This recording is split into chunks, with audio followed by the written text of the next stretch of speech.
Good evening, and welcome back, dear friends of being. We are all happy to be together again.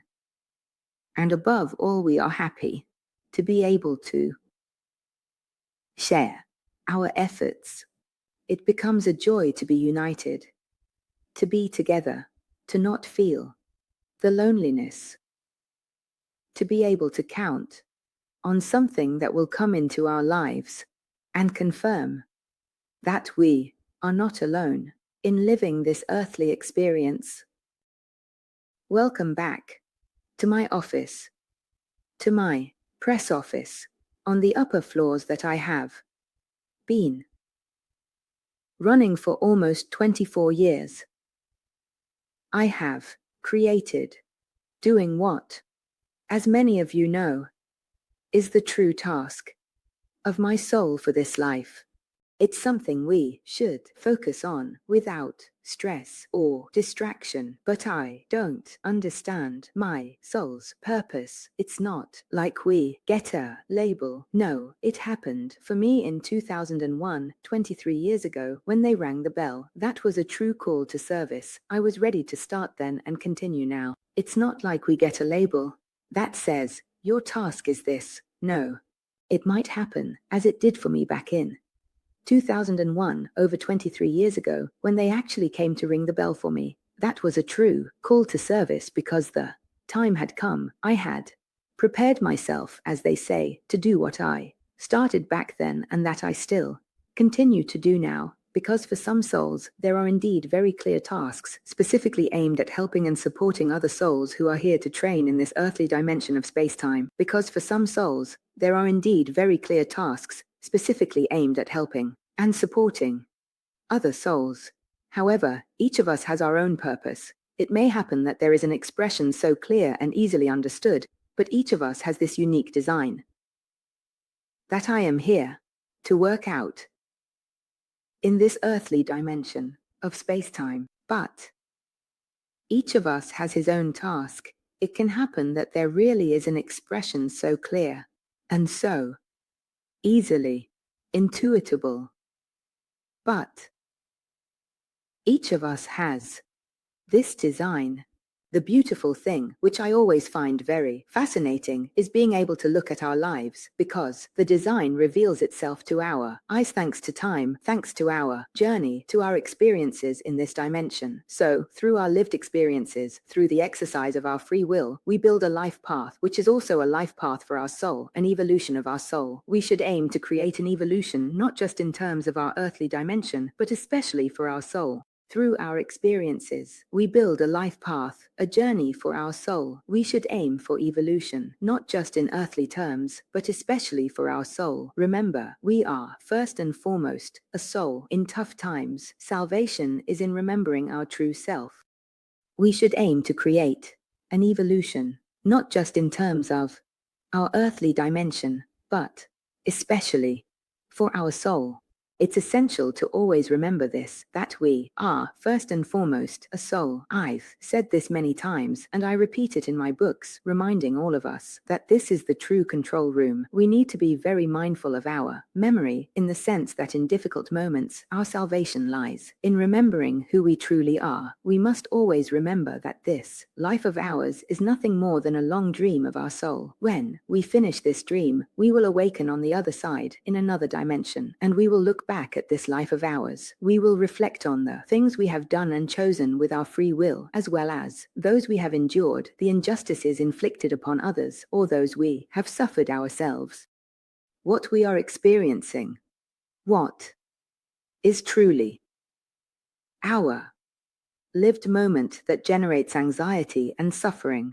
We must always remember, life is a long dream of our soul. Upon waking from this dream, we will find ourselves in another dimension, reflecting on our life We will ponder our choices, actions, and the injustices we faced or caused. We will realize life was a soul's dream, returning to its origin in tough times.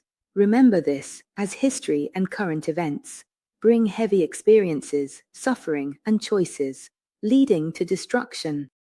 We will review all this and understand very well that what we thought was really life was nothing more than a dream of our soul that returned home, to its starting dimension, and found what is its point of origin. So, it's important during tough times to remember all of this, especially now that we know that history and current events present us with very heavy experiences, filled with suffering and choices that certainly do not lead towards life and light, towards evolution, but, unfortunately, lead towards destruction. In these moments, it's truly lovely to know that there can be a meeting point, like our press office of the higher plans, where we can all be together, where we can share the information that comes in, the information that arrives from the higher plans, from my dear and our dear friend, Alato Ariel, who has involved me for many years. Now, as he says, the conversation is always different in the sense that they have chosen to give me this task and I accepted to do it before coming here to incarnate. Now, I'm going to do it for me. The concept of the life design is really quite clear, but I must also tell you that it's not at all light-hearted, contrary to what one might think, because it's not easy to navigate certain realities.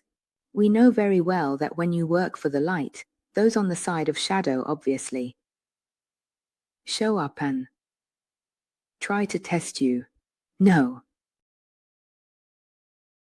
it's not an easy exercise because so often I can feel what people are thinking. This is something that's a characteristic of mine. I really pick up on people's thoughts. As Ariel once told me, he said, "You know people, you have a gift. You know people without actually knowing them." Thank you. And so, when you sense people, you can feel what they are thinking about you. It's not that easy. Many times, it would be better not to have this kind of perception. But everyone has to do their own work, and so I willingly accept these kinds of experiences because I know they are part of the journey. And in this dimension, we have these trials, so the trials are a significant contribution to our evolution. The trials in our lives do make sense.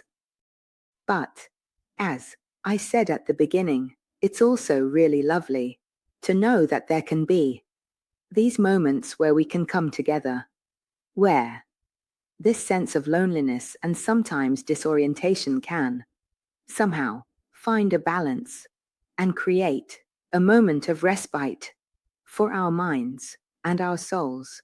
I find that very beautiful. In this, I think about the value of this volunteer service that is being done. You know that in our channel, the choice I made from the very beginning, at the moment I created it, especially when Ariel asked me to create it, was to put my name on this channel, because the day I am no longer here, this journey must continue. There must be continuity, and surely there will be someone to carry it on in my place. They will have their own lineage, their own identity, meaning it will be known that these teachings have come from Ariel, who is one of our brothers from the universe, as we call them, the winged ones. He always laughs because he says, I'm your feathered friend, even though they don't actually have feathers. But it's nice to know that there's this fondness towards us, even in their benevolent acceptance of our way of representing them, even though they don't have wings, as he often repeats.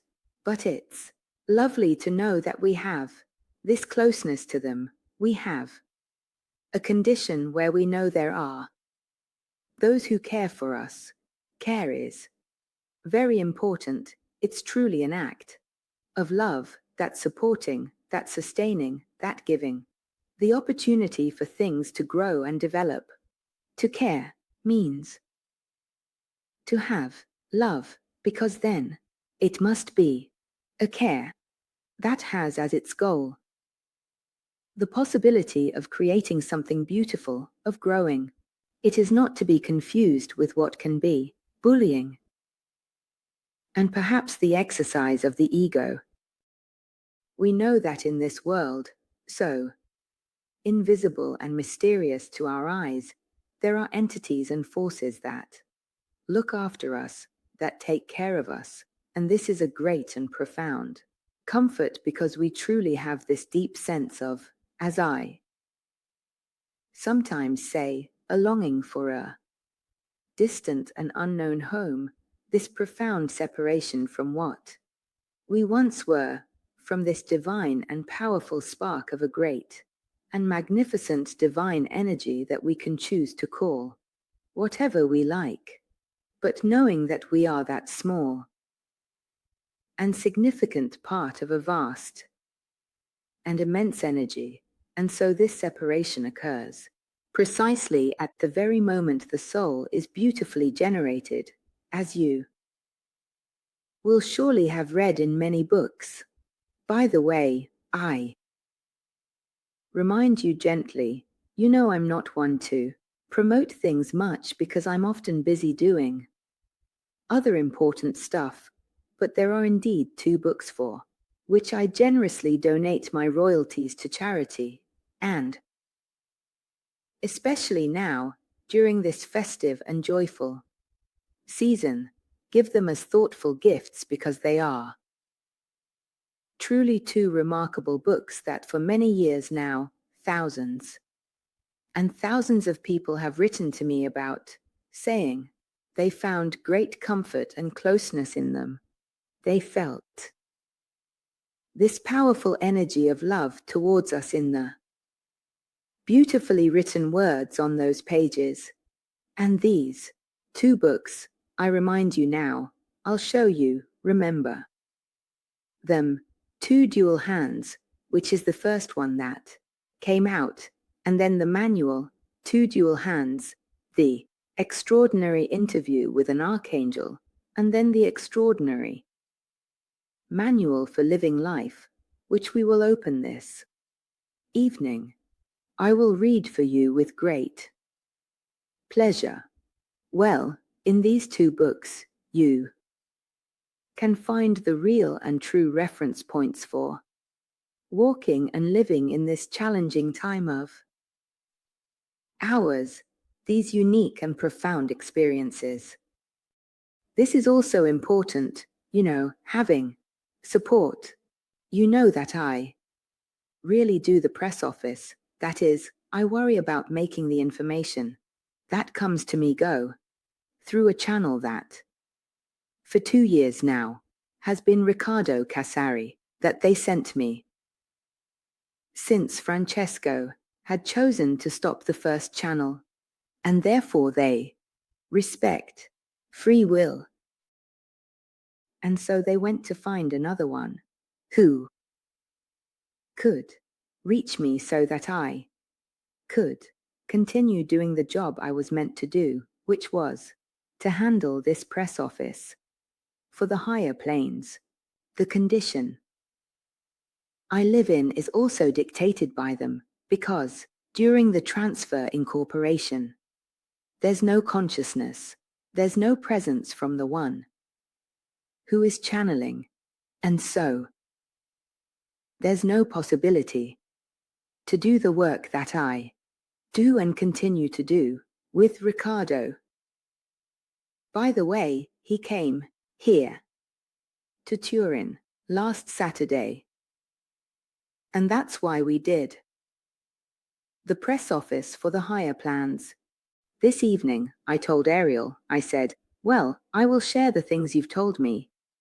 And soon I'll let you know what our dear Ariel has said about these times. It's really lovely to know that we have those who help us, who provide us with information and try to support us. And he tries to shine a bit of light on us to help us understand which way is best to go. During this time, when one lives life with these certainties inside, it's a completely different way of living. I know what happened in my life in July 2001, and my life has really changed a lot. But I'm happy to be a channel, a tool for many other people, and to be able to change the lives of so many others through my press office service. Many times. He reminds me, and he did so again last Saturday, when he said, you don't know how many years you've been helping me with our words, not images. You'll see, you'll understand. When you come here and sit to my left, just as you're sitting now, next to Ricardo, you'll be able to see and look and see how many souls you've been able to help, thanks to this volunteer service of yours, but above all, what they have done to help us, because I personally am just a humble instrument. As is Ricardo, the vision is to put oneself in the service of something that comes from other planes of existence, which is more evolved than us, and therefore doesn't have the limitations of human mind knowledge, but has much broader understandings. That, by the way, they don't tell us all of, because Ariel doesn't elaborate too much on certain things, but sometimes he lets slip a few bits. But it still gives us the opportunity to glimpse, or at least sense, a scenario of continuity beyond this dimension, and just having this clear and deep-rooted vision within us, knowing that there is continuity and that there are truly divine beings who help us on this journey of our divine souls is significant. You see, even in all of this, there is continuity. We must never forget what we truly are not. In the face of problems, the challenges of life, there really is this exercise where you can also learn to take a step back at a certain point. We are ordinary, earthly, and terrestrial beings, and so we have this nature of ours, and we have this comprehensive toolkit and capabilities to live our lives in this dimension. We have emotions, feelings, our temperaments, our physical bodies, our intellectual minds, and free will and the ability to make choices. With this toolkit and intricacies, if we can fully recognize its full potential and know how to use it well and effectively, our lives can genuinely and truly become what Ari sometimes reminds me of, as Ari often reminds me, the planet, the Earth, was intended to be a paradise for souls to gain experience. But it's humanity that, through its free will, has made decisions and choices in this dualistic dimension, where the presence of shadows has its own significance and importance. It's crucially important to understand that what we call evil is essentially functional to our evolution because it eventually and ultimately leads us to choose good. Of course, we could choose good without having to go through evil. But we are still a bit behind here. We are very much behind. Our evolution is still a bit more animalistic. It's in a primal state. We have free will at our disposal, which gives us the chance to build a lot, unlike animals who don't have free will. Yet, they are more divine than us, because, lacking free will, they maintain their nature in a way that isn't as tarnished as ours. We have, I repeat, free will, so we make choices, and in these choices, there's always either good or evil, because, as I said, we are in a dualistic dimension. The overcoming of this is what we must strive for, so we need to be in a state where there is no longer dualism, no good and evil, but only a great spiritual evolution that, as usual, always leads us to the same goal, which is the goal of love.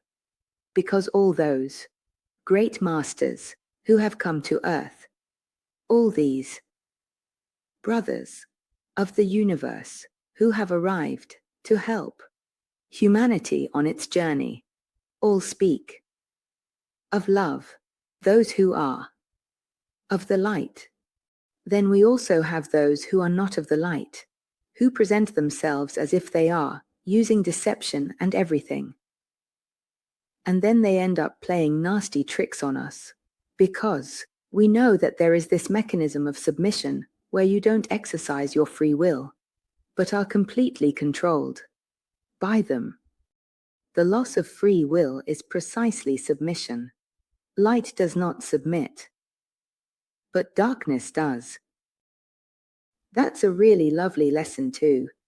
To start off, this evening, I want to send you all a big greeting, a big hug. I'm looking at how many of us there are, and I thank you all for being here. It's lovely that we're all together like this. So, you might be wondering, well, when is she going to tell us what Ariel said? I did this verbal walk because I wanted to give you time to arrive so you could be as present as possible to hear the things Ariel said on Saturday, so we could say where we left off this summer. Do you remember that this summer I had set up the press office of the higher plans because Ariel wanted this? At the end of July,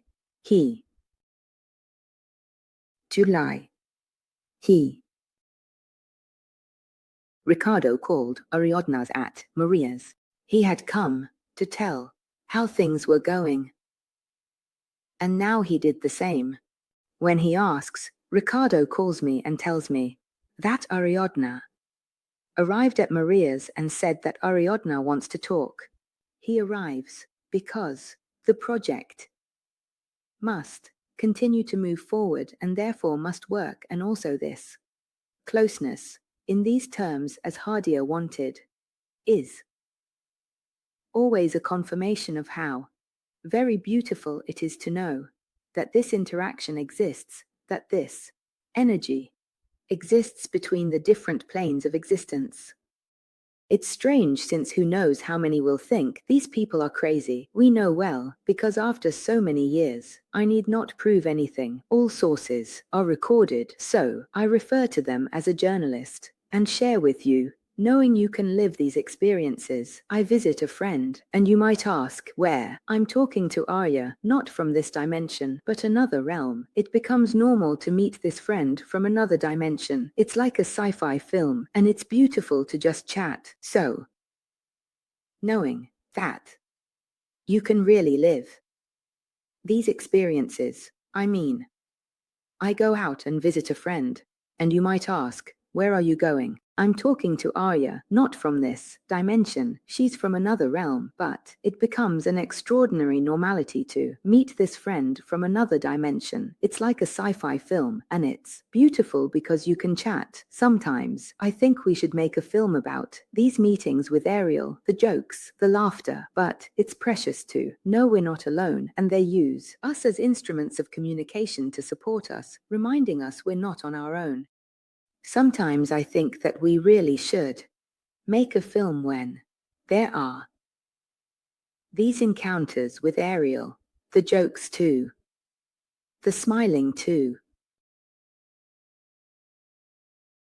But, I repeat, it is precious to know that we are not alone, and that therefore they present themselves and use us as means, as tools of diffusion, to really give us support, to always remind us that we are not alone.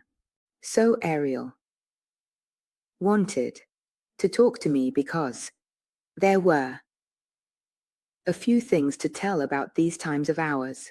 Naturally, what happened this summer aligns with Ariel's words. In 23.5 years, Ariel has never been wrong. Sometimes he doesn't specify outcomes, whether challenging or not, but his words are truthful. They may not offer a clear preview, but help you understand difficulties and ease. Ariel often tells me, as I face tests, to test others because I'm the elder and there are newcomers.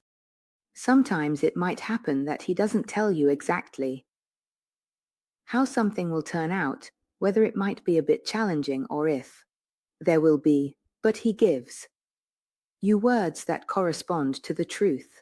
They might not provide a clear, straightforward preview, but they do offer a phrase that helps you understand that one thing might be a bit more difficult while another might be easier, and sometimes they even put you through tests.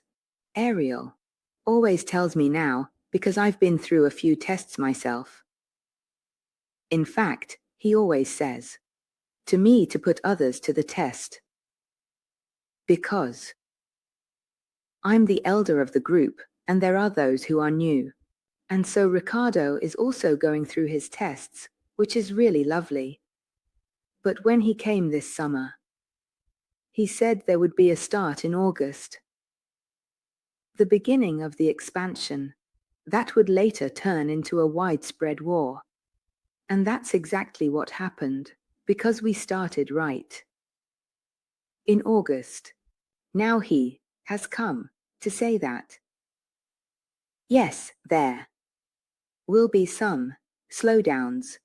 Anyway, he had already told me this summer, even before summer, that those few men who rule the earth, he decided that there would be war and said it would start in August, that there would slowly be an expansion, with these two major hotspots emerging. Then there are all the other wars scattered around the planet, but these two would be the main focal points: the Middle East, Ukraine, and Russia.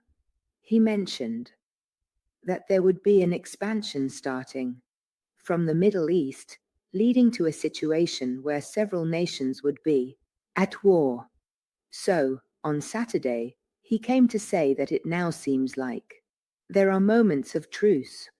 He told me that for us, the war is already ongoing on the ground. The war is already happening, but right now, there's a bit of a lull. However, these treaties, signed agreements, won't be what stops this scenario, which isn't exactly the most cheerful one, to say the least. But it's always important to be aware of things and not to live in a state of fear. Because, in the meantime, Ariel repeated it again. He said it a year ago. He told me that those men who are spreading fear and describing doom are doing wrong. It won't be a big reset now. It will take a long time before we reach that great reset. Now it will be a reality in various parts of the world where many nations are at war. It's a time when we will have to live through these experiences and endure, we in Italy might be more fortunate in some respects compared to other countries, but we will still confront this challenging reality. He mentioned, as he elaborated, that the significant geopolitical movements and shifts will start when we know that from January there will be a significant changeover on the other side of the ocean in leadership and policy, which will bring about situations that could lead to rather complex and challenging scenarios that require careful navigation. This also includes serious issues with nuclear power plants that have some problems and potential risks. Just the other day, do you remember the news? There was a complete blackout at the plant, which was unexpected. And a blackout means that the cores inside the plant can no longer be cooled, which poses a serious risk of catastrophic explosions. He was clear about this, and so I report what his statements, which are recorded. ARIEL said that when that time comes, the portals will start to work. By portals, we mean gateways to other dimensions. This implies that souls will leave their bodies. He spoke with sadness and suffering over children who are dying, about beings facing gruesome deaths. At this point, we talked, because I asked him questions. I asked about the souls of people who have been involved and will be involved in these wars. Did they choose to come to this time? These souls chose this path. Or, as you taught me, are they suffering the effects of others' free will? The internet is valuable to me. ARIEL led me to the network. He had me search when I was in a network. He spoke with great sadness and suffering about all these children who are dying, about all these beings facing very gruesome ends. At this point, we talked a lot because I asked him many questions. For instance, I asked about the souls of these people who have been involved and will be involved in these war conflicts. Did they choose to come to this era, to this dimension? Did these souls choose to incarnate in this way? Or, as you taught me, ARIEL, are they suffering the effects of the free will of other souls? Remember what I've always said, because the internet holds immense value for me. Just as ARIEL brought me into the network, he made me search when I was in another network where I spent 3 years volunteering and helping for evolution without thinking of anything else. I sometimes need to remind myself of this because I know there are still some who, as Arya says, there are some malicious tongues. He always tells me not to worry, that we know your soul very well, and it's the souls that choose to do all this that will eventually find themselves. Remember what I've told you, and what I keep saying, because the internet holds immense value for me. Just as ARIEL brought me into the network, he made me search when I was in another network where I spent 3 years volunteering and helping for evolution, without thinking of anything else. I sometimes need to remind myself of this because I know there are still some who, as Arya says, there are some malicious tongues. He always tells me not to worry, that we know your soul very well, and it's the souls that choose to do all this that will eventually have to reckon with their actions. But when I was sought out, I really didn't think about it back in 2017, or whenever it was. I didn't even consider going into the network. There are still some who, as Arya says, are gossips. We know your soul. Anne. When I was approached in 2017, I didn't think about joining the network. I was asked to take charge as the only trusted person. I had to reckon with their actions, but when I was sought out, I didn't think about it back in 2017. I didn't consider joining the network. I was asked to take charge when a person was removed for the 3rd time, as I was trusted. I did it with love, always valuing the network's importance. Consider how many conferences are needed to reach thousands in one evening. Instead, I was sought out, and then I was asked. I was pleaded with when a certain person was removed for the 3rd time, and I was asked to please take charge as I was the only trusted person. I truly did it with great love, but, believe me, I've always thought about the importance of the internet. Just think about how many conferences one would have to hold to reach so many people, thousands of people. How can you do that in one evening? So, think about how useful the internet can be for spreading good and knowledge. I've always seen it that way, perhaps due to a bit of professional bias, but it's a means, a support for conveying information. So think how useful the network can be for the diffusion of good, of knowledge. I've always seen it this way, perhaps due to a bit of professional bias, but it's a means. There. Support for conveying information. Once, we only had paper, then we had radio, then television, and now we have the internet. So, the internet should be used, and I've always seen it this way. I've always done my total volunteering with this intention, which is the same that I maintain here. I really want to thank all our dear friends on the staff who are always very present and are following us this evening. There may be few of us, but we are very reliable. We may be few, but we're very efficient. And we don't follow the logic of being dependent on views. What matters to us is to follow a path of service, to provide an opportunity for growth without any other intention than that. However, the internet is incredibly useful because, as you can see, there is a lot of evil online. The internet is a world where evil thrives, as you can create all the deceptions you want. Just look at what's happening. See the problems that the postal police are facing as they struggle to contain all the scams and tricks. When it's really the world. The internet is a world where evil circulates very well, because you can create all the deceptions you want online. Just look at what's happening. See the problems that the postal police are facing as they struggle to contain all the scams and tricks. Everything happens on the internet. There are even those who buy views. Just go onto the dark web and you'll find people selling them. You can pay for views, right?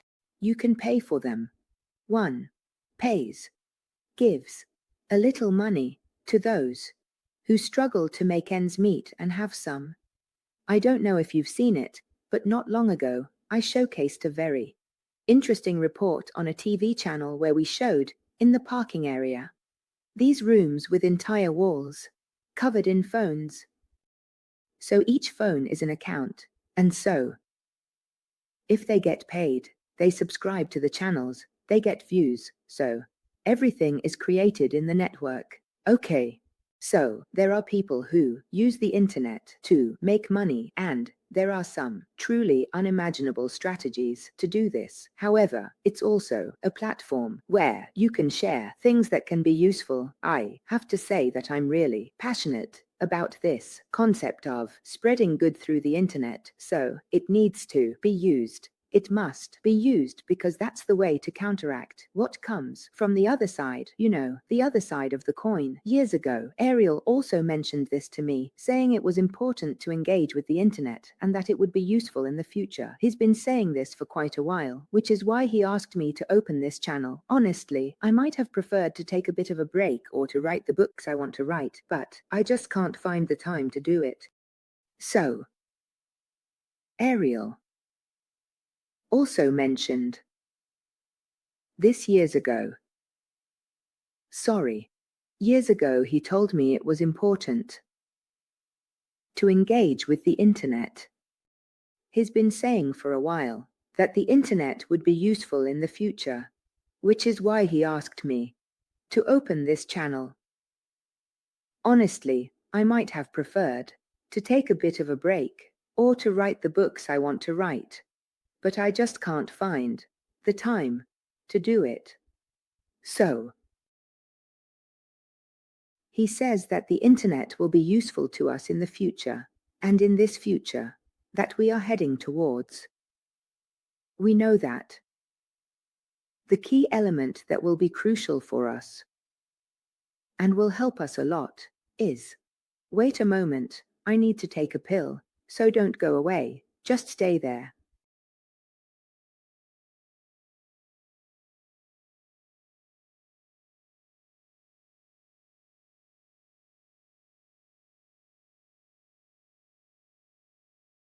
Excuse me, we've started to feel the first chills of winter here. And you know how it is, talking and talking, at some point you just run out of saliva. Anyway, I was saying that. He mentioned on Saturday. He told me, it's important for you all to keep doing the first level internships, the ones for high universal training. I said that people really need to have the concept firmly rooted that's being put forward in the first level internships. So, when we do these internships, by the way, we had to move the one in Barry because of the strikes, which makes it tricky to organize things. I mean, if people have to travel, how do you manage that? With these strikes going on in such an exaggerated way, we've been forced to move the first level internship in Barry to spring. But what's included in the first level? What's important is to have a solid foundation of knowledge and awareness in our minds and souls, because that's what will help people face the times ahead with an appropriate presence for what will happen and the events that will unfold. He said that we will be luckier anyway. We won't experience the things that others will live through in other countries, other peoples, unlike us. In other countries, other peoples, unlike us. But I always repeat, look, when faced with events, it's important to be prepared and not to be in a state of fear. Other nations, other peoples, unlike us. But I always repeat, look, when faced with the facts, it is important to be prepared and not be in a state of fear. Fear is always generated by the fact that we do not have knowledge. So we need to try to strengthen our knowledge, and I'm really happy to provide this service online for so many people because I know you can revisit it during tough times to have a point of reference. It's important to remember that we have beings in the immaterial world who care about us, give us guidance, and remind us that it's crucial to have this kind of awareness within. Always remember that you are not just that body, you are also that body, but first and foremost, you are a soul. That will be your anchor of salvation, having such a strong vision, because it's what can dissolve fears and allows you to stay present to the facts and events. Now, we'll have a bit of a break, but then challenging times will come. He insisted a lot on telling me that I needed to keep working hard on this aspect and said that we should do as much as possible at the first levels to give as many people as possible the opportunity to be prepared, let's say, adequately for the future times. Always remembering that it won't be what many say with great fears. I mean, it won't be, he repeated it, but he's been saying this for, I'd say, over a year now. Because now we will have a bit of a break, but then some challenging times will come. So, he really insisted that I needed to keep working hard on this aspect, and he said that we should do as much as possible at the first levels to give as many people as possible the chance to be prepared, let's say, adequately for the future times. Always remembering that it won't be what many say with great fears. I mean, it won't be. He's repeated this, but he's been saying it for, I'd say, over a year now.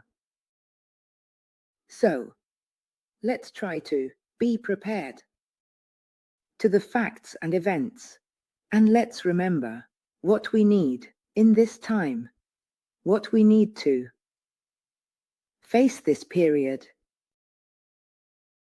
So let's really all commit ourselves. No one can do it for you.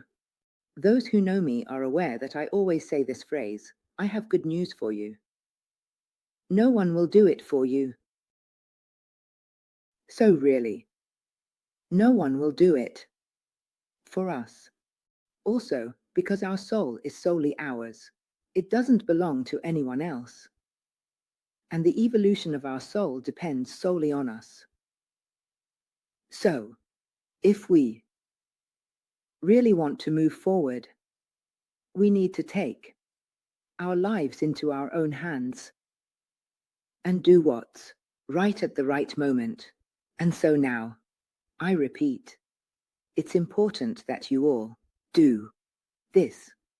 I say that it's important.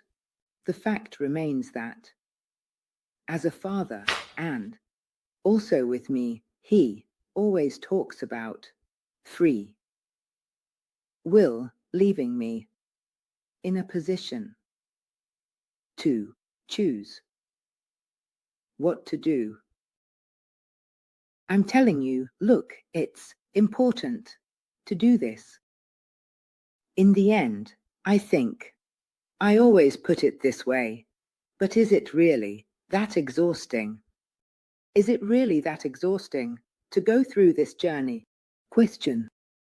Is it really that exhausting for you to have a toolbox with all the tools you need to fix the things that can happen? Is it really that exhausting? I ask myself this question because I see the struggle of people. And then yes, okay, it's tiring because obviously we have a whole series of conditionings, a whole series of beliefs, which we have to deal with, that we carry within us and have in our memories. But the most beautiful and exciting thing about life, in my opinion, is that we can make that leap, that we can choose to step out of certain shadowy areas of our existence that keep relegating us to these circles of the damned, of suffering, because we can choose. So, the beautiful thing is, who stops us from loving, for example? Think about it. When we want to love something or someone, can we really stop ourselves from loving something or someone? Without even having a relationship, I'm asking, can we love something without possessing it? Of course, right. In fact, that's the most beautiful exercise, where you can love, where it's a movement, an energetic flow that goes from the inside out to give, right? So, you don't have a need, you don't have to possess. It's not the opposite movement that should come from within you, right? But I give love, and I look at something, and I want to love that thing. And I want to love my soul, I want to love my life. What stops me from loving my soul and my life? And this opportunity we have in living our lives, Ari said this too. I remember one evening, when we were talking about destiny and incarnations, he said, you have a myriad of ways to live your lives, yet you always remain stuck in certain patterns, in certain stereotypes, just like I mentioned before. But we can experience our soul in this earthly dimension by living in the most varied ways. We see those realities where there are also people making choices, like those who choose to live in the woods, those who decide to live outside the system. But we can experience our soul in this earthly dimension by living in the most varied ways. We see those realities where there are also people who make choices. I don't know what they go to live. In the woods, those who decide to live in a condition, perhaps outside the system. Regarding the system, I asked him about the future and our past experiences. He believes the lockdown was orchestrated by a few, not naturally occurring, but directed by humans. He mentions a few have power over others, with hierarchies both earthly and beyond. These hierarchies include expressions of light and shadows. Some men serve other realities, some devoted to light, others not. This reminded me of Saturday's event. He said, said, some present themselves with familiar names, but aren't of the light. Our discussion on the future was intriguing. He believes humanity's future will be controlled by a few. Always with this phrase when he says that a few men have power over all the others who want to have that power. And he also says that there are hierarchies. Hierarchies here in the earthly dimension, but also hierarchies beyond. In these hierarchies of the beyond, in the earthly dimension, we also have the expression of light, of good, and then we have the expression of shadows. So, certain men who do things in the earthly dimension. Many are, how can I put it, in service. They are in service to others, to other realities that are much more evolved than ours, and yet they can be realities devoted to light and others that are not devoted to light. This reminded me, again, that on Saturday they are coming. In fact, he also told me that there are those who present themselves as they are, even with their names, but they are not of the light. They carry the same name, so a person thinks they are dealing with someone who is, but no, it's not like that, it's something else. However, regarding the future, this discussion we had was very interesting, and he said that unfortunately, the future of humanity will be a completely controlled future, where a few will pull all the others under their control, under their dominion. Let's remember certain films from the past that didn't just spontaneously come from the minds of screenwriters, but they already drew on data and information. In fact, he also told me that there are those who present themselves as they are, even with their names, but they are not of the light. They carry the same name, so a person thinks they are dealing with someone who is, but no, it's not like that, it's something else. However, regarding the future, this discussion we had was very interesting.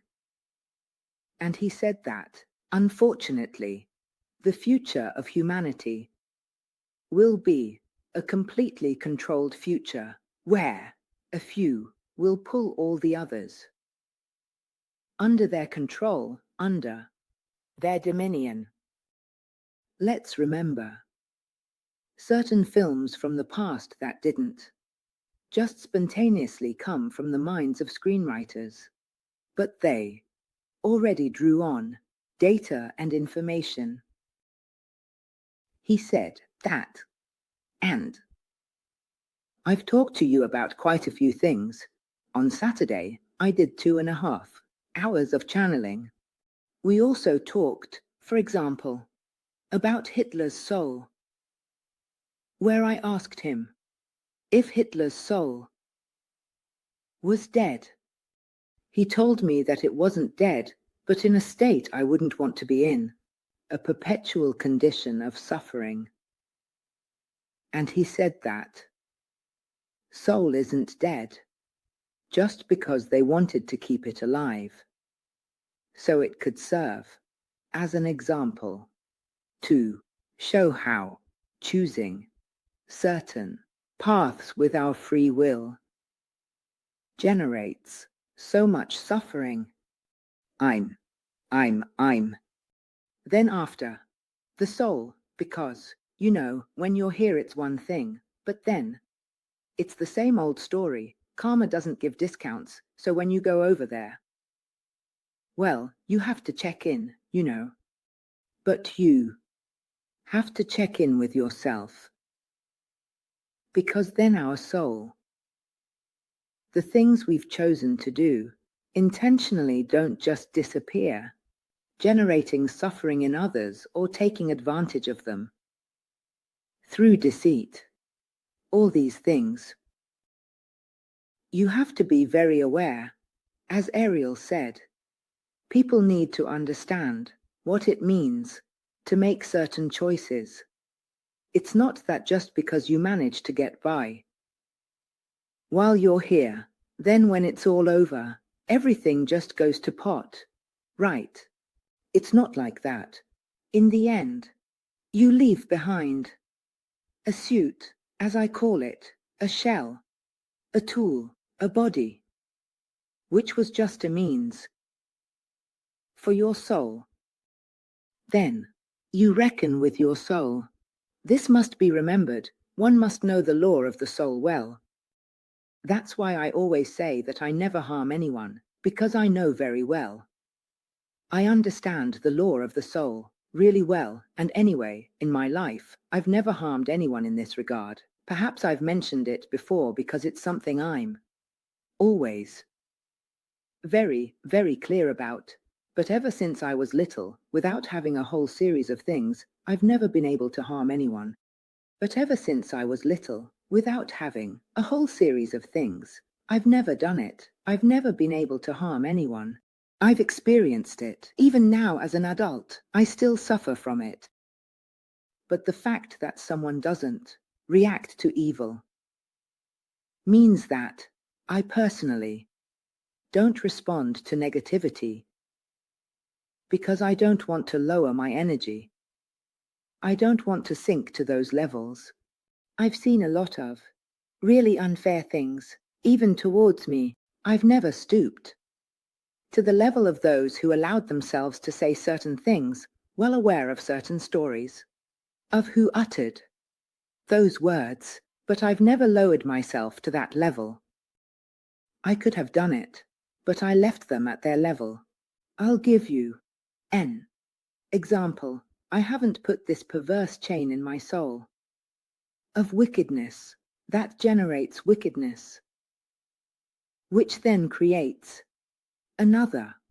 No, I leave everyone to their own wickedness, because I don't want to get caught up in it.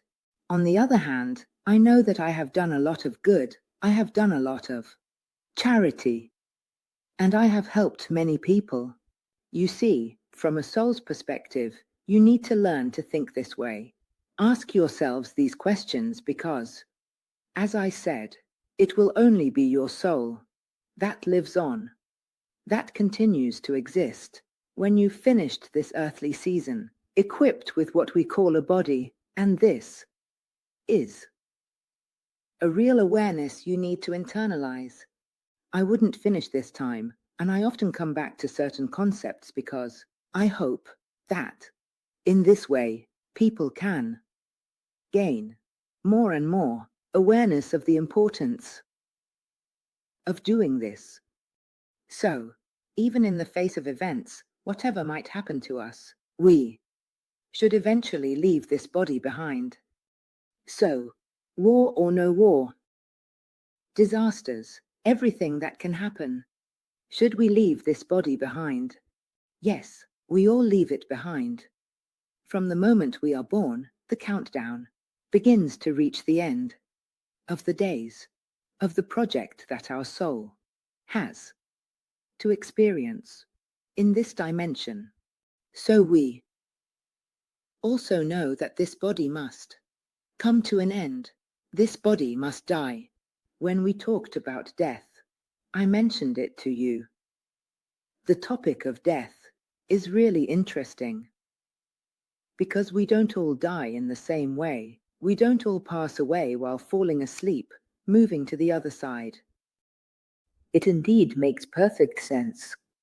For example, when we talked about the children affected by this current conflict, he told me that 97%, I need to go back and listen to the recording, but I think it's 97% of the people who have died so far in this conflict, both in Ukraine and the Middle East. He said they are souls that didn't have this plan. I mean, they aren't. Their bodies have only died because they suffered the effects of the free will, choices of others. Remember that really important thing. I keep telling you, these pieces of knowledge are truly pearls. They are pearls. When he explained to me how to read life events, where he says that thing was written as part of our soul journey, or that thing wasn't written but happened due to my free will choices, that's another hypothesis. The third is where it wasn't written, nor your free will, but effects of others' choices. It wasn't written, but happened due to my choices and free will. That's the second hypothesis. The third is it wasn't written. You didn't create it with free will, but you're experiencing. There's a third hypothesis. You didn't write it, but you're living others' choices. souls cut short by others, without an early deadline, reincarnate quickly to resume interrupted projects.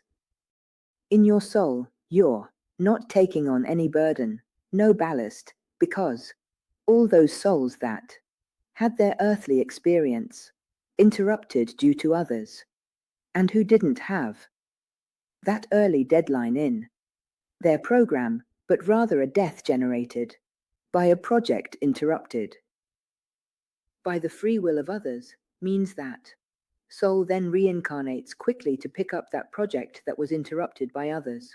You see how the discussion of free will is fundamental. It wasn't the person who chose that, they suffered something, and so the soul remains in a condition where it needs to heal that rupture. Therefore, it reincarnates to stitch together its experimental time, to acquire and thus have time available for its evolution. You see how the issue of free will is fundamental. It wasn't the person who chose that, they went through something, and so the soul remains in a state where it needs to heal that rupture. Therefore, it reincarnates to stitch together its experimental time to acquire, and thus have time available for its evolution.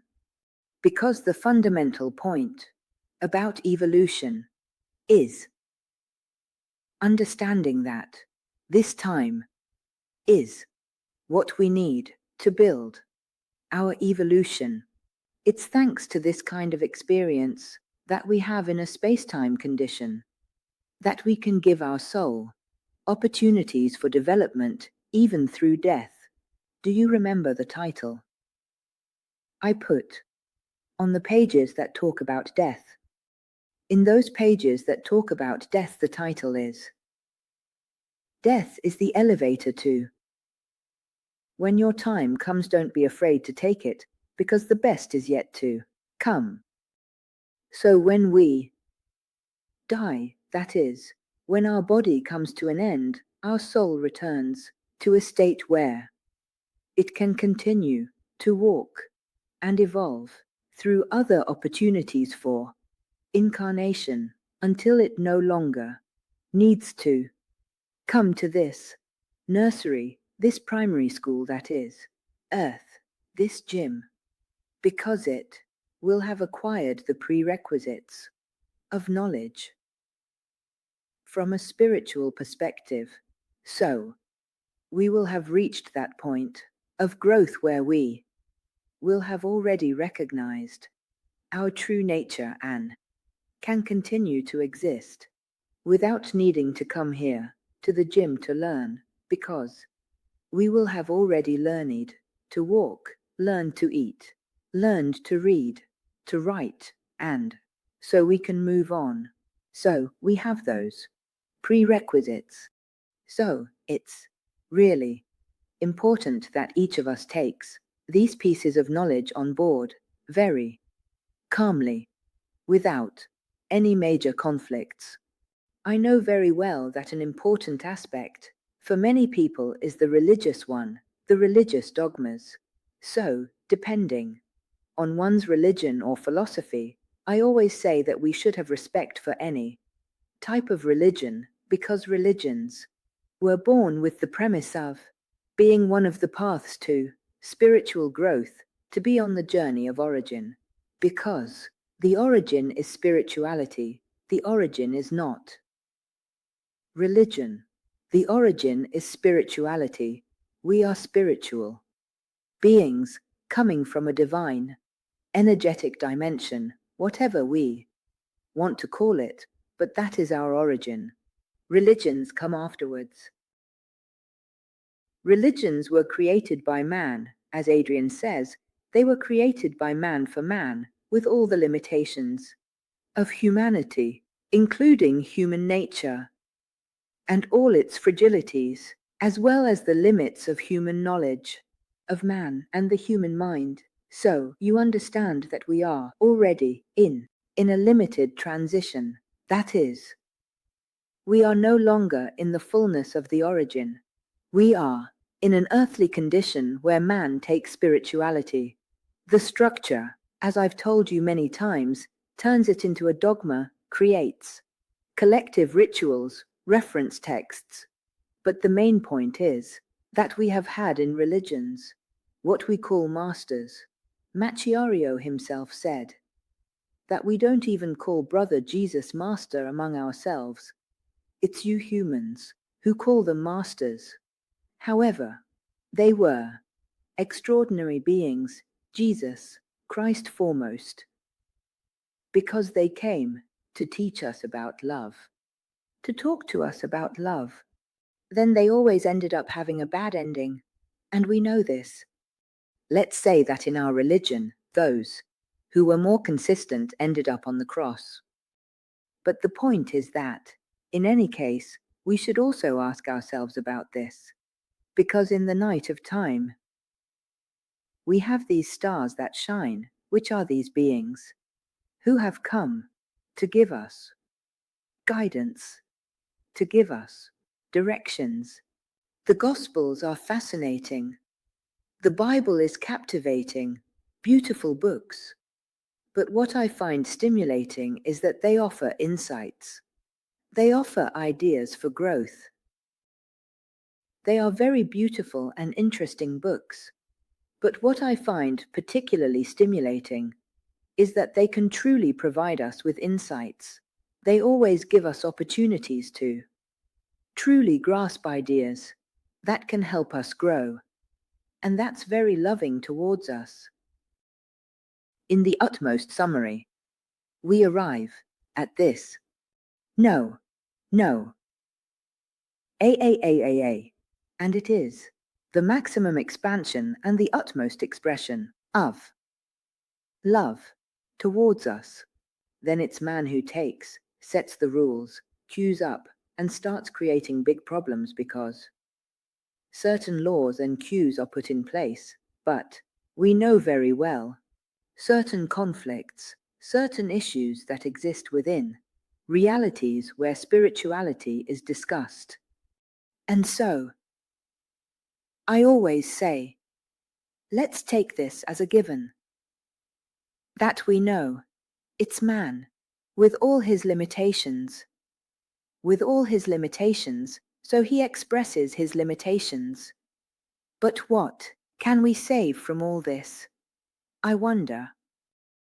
Well, we can save the awareness of who we are. That we are not alone. That we have never been alone. In the mists of time, man had the opportunity to be reached, helped, and approached, of having seen beings live, who came in some way to help us, to teach us things, to be an example. So, in this reality of ours, we don't need to build up loads and loads of fantasies. There are just a few things, and I always say this, but in the end, there are really only a few things we need to understand. Because if we could live with a concept of Christ-like love at the center, Christ-like love means love at the center, right? There you go, love at the center. If we lived with what is the problem, let's not call it that, let's call it something else. But what is the essence? That's it. In a nutshell, simplify, and you always arrive at the same thing. Love. Why can we have love? Our origin, our soul is love. You see, we go round in circles, doing somersaults, mental gymnastics, dialectics, whatever you like, and then in the end, we end up right there. And so Argy is right.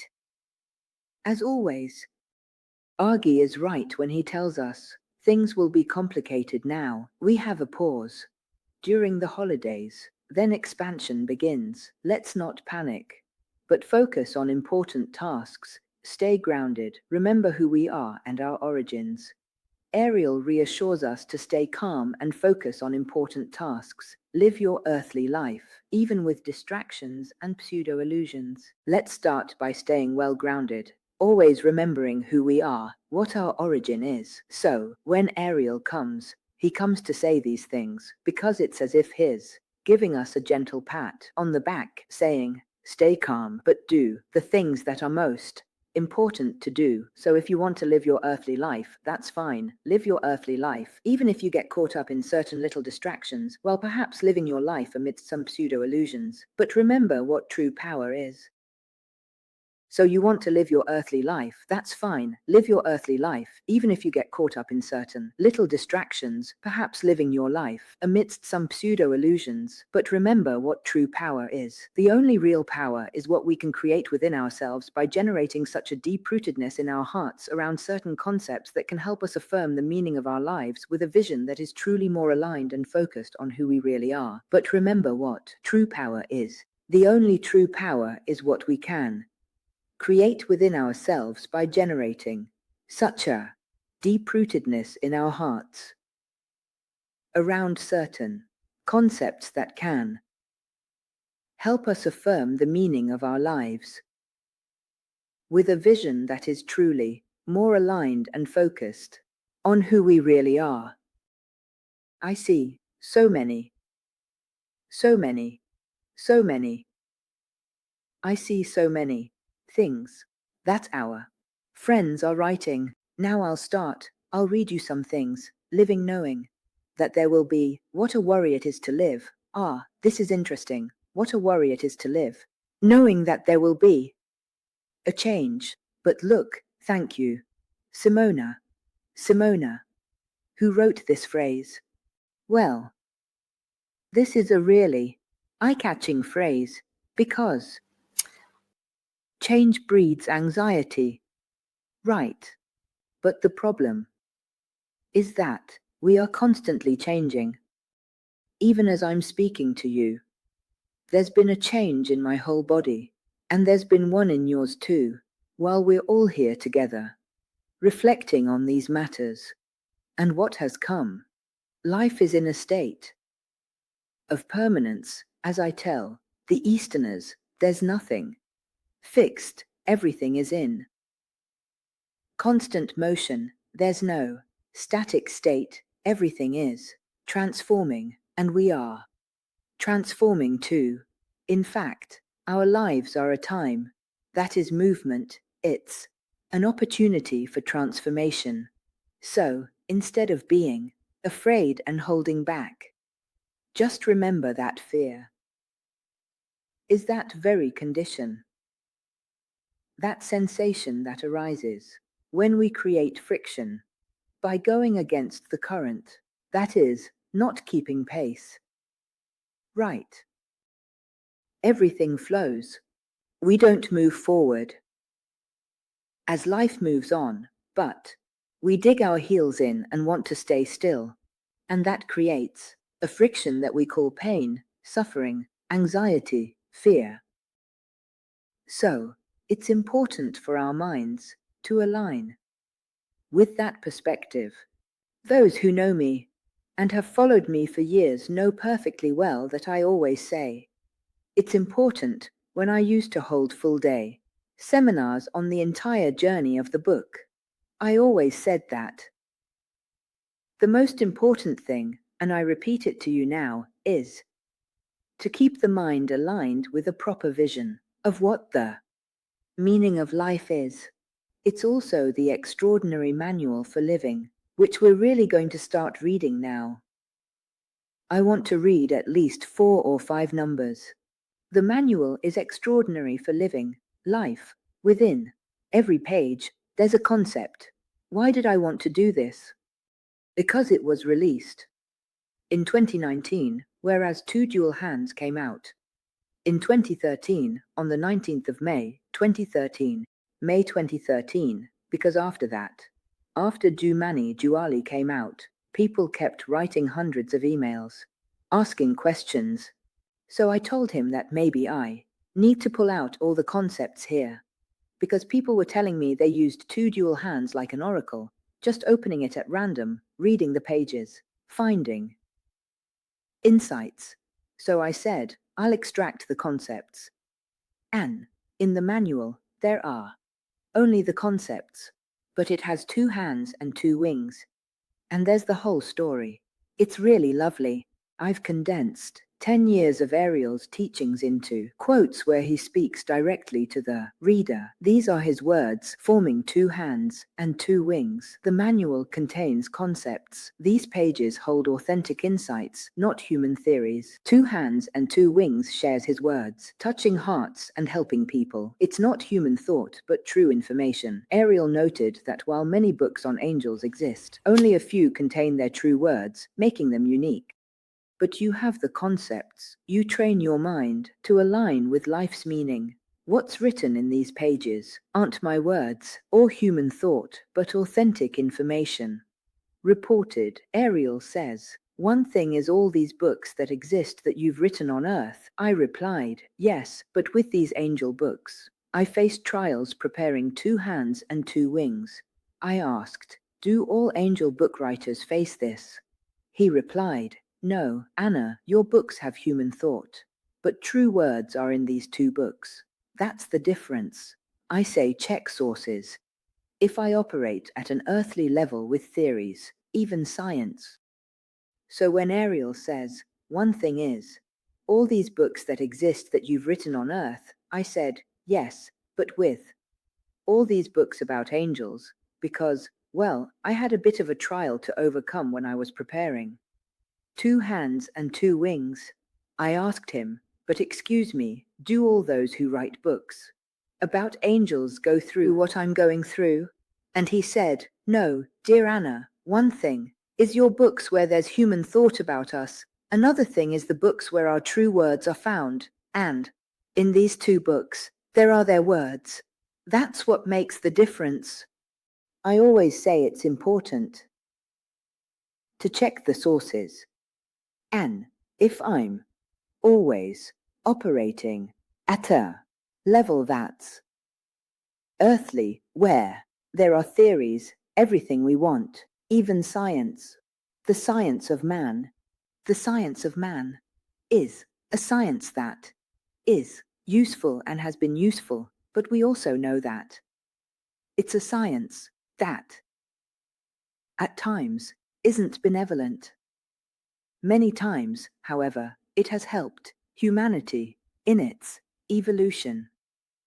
It's still a blind science, because we know very little of what there is to know, and moreover, we use only about 10% of our brain's potential. We understand only 3% to 5% of matter. So, you see, we're still groping in the dark, without taking anything away from the journey humanity has made throughout history. Having reached certain paths, certain evolutions, we have certain tests, certain things that we managed to do, and we must thank them. When I had the heart attack, and they did the angioplasty and the coronary angiography, lying there on that hospital bed, I could see my heart. I watched as they inserted a catheter. It was like a journey inside the human body, with a catheter that goes from the groin all the way up to the coronary arteries. And you see this happening. It was a spectacle where, despite the critical condition I was in, with an ongoing heart attack, I still had the clarity to look at this screen where I could see the catheter going up, reaching my coronary arteries, and I thought, what a miraculous thing that man has done. So, we need to acknowledge these aspects. Then, there's always the talk about intentions, what you do with them, how you use science, and how to put it like atomic energy. We could use solar energy. We could use that. Now, when Paglialunga comes, he'll explain a few things about that. And that, you see, we need to understand that there's information here that allows the mind to stay on a perspective that's more aligned with the meaning of our lives. And I know there isn't. I don't have problems. But it's not that I have to convince you. I always tell you I don't have to convince anyone. I don't need anything. I'm just doing my job. But I know the goodness and the truth that exists. In this, I've lived through it myself, where I, too, had many doubts at the beginning, and didn't believe in Doria, thinking, who the hell am I talking to? But then I learned. And now, I know. I don't just believe, I truly know, and I have no doubts. I don't know perfectly, and I'm not even interested in knowing, because, after all, they don't have forms.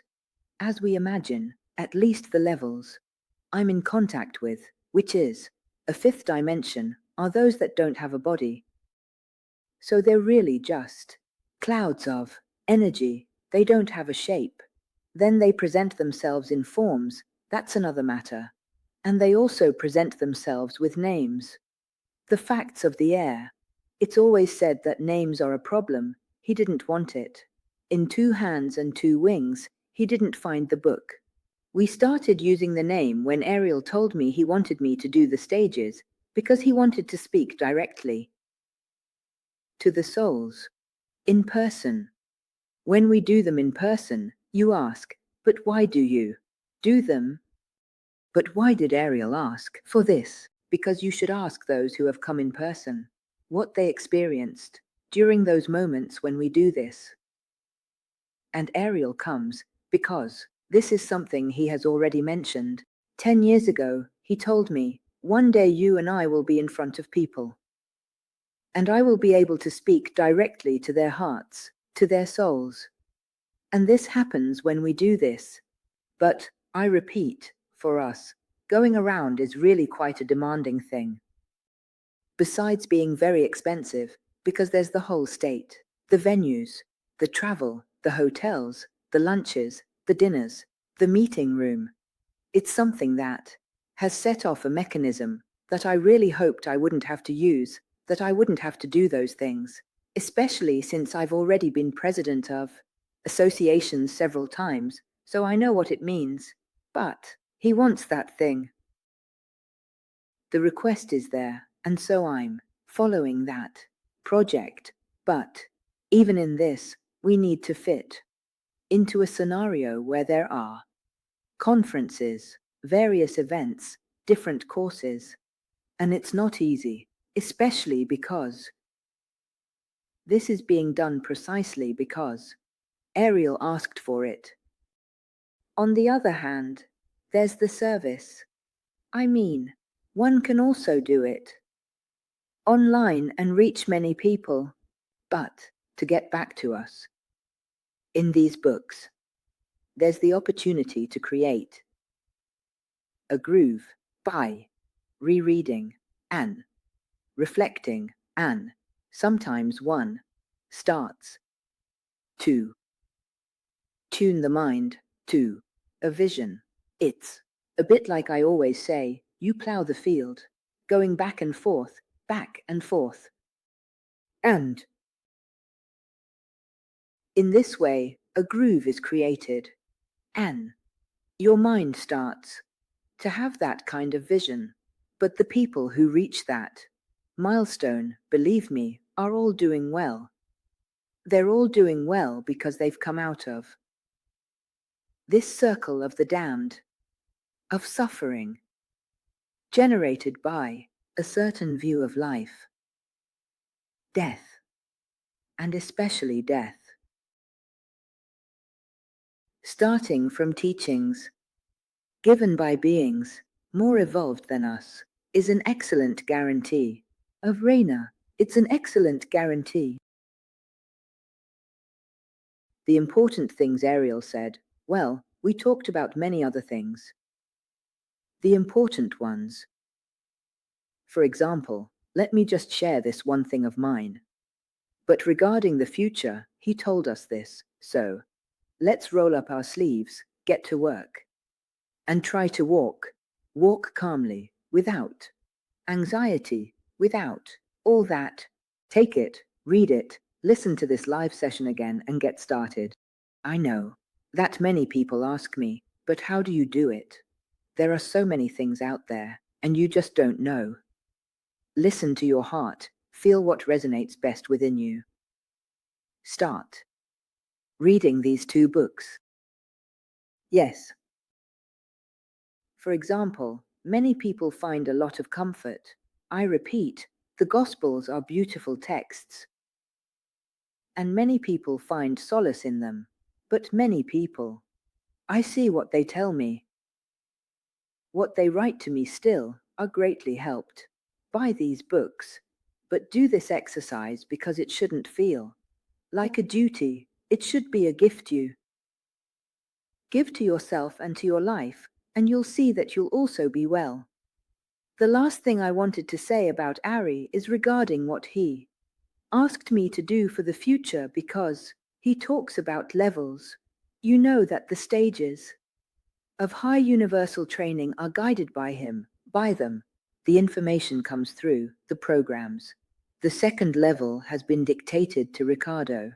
When I say that we do this work in synergy between earth and sky, I want to make it clear that it's not just a catchy phrase for a bit of marketing. It's that there are truly 2 planes of existence that collaborate. It's a growth process guided by them to give us opportunities for advancement with our souls. He says that the souls that will be saved will be those, so it's important to carry our souls forward in their evolution, a growth process guided by them to give us opportunities for advancement with our souls. He says that the souls that will be saved will be those. So, it's important to carry our souls forward in their evolution. Speaking of souls, I asked him about Bin Laden, whether he was dead, because, as they say, he was made to die. We know that. Bill Hader is dead, all right, fine. Where is Bill Hader's body? No, he's no longer around because he was thrown into the sea while they were coming back. So, obviously we've removed that element. And so, of course, we removed the element needed to verify the DNA to know if it was really him. Ariel, on the other hand, told me it wasn't him. He had already given me some other indications before.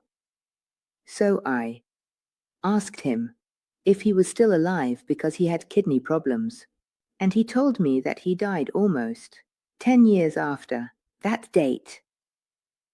And it was indeed due to kidney problems.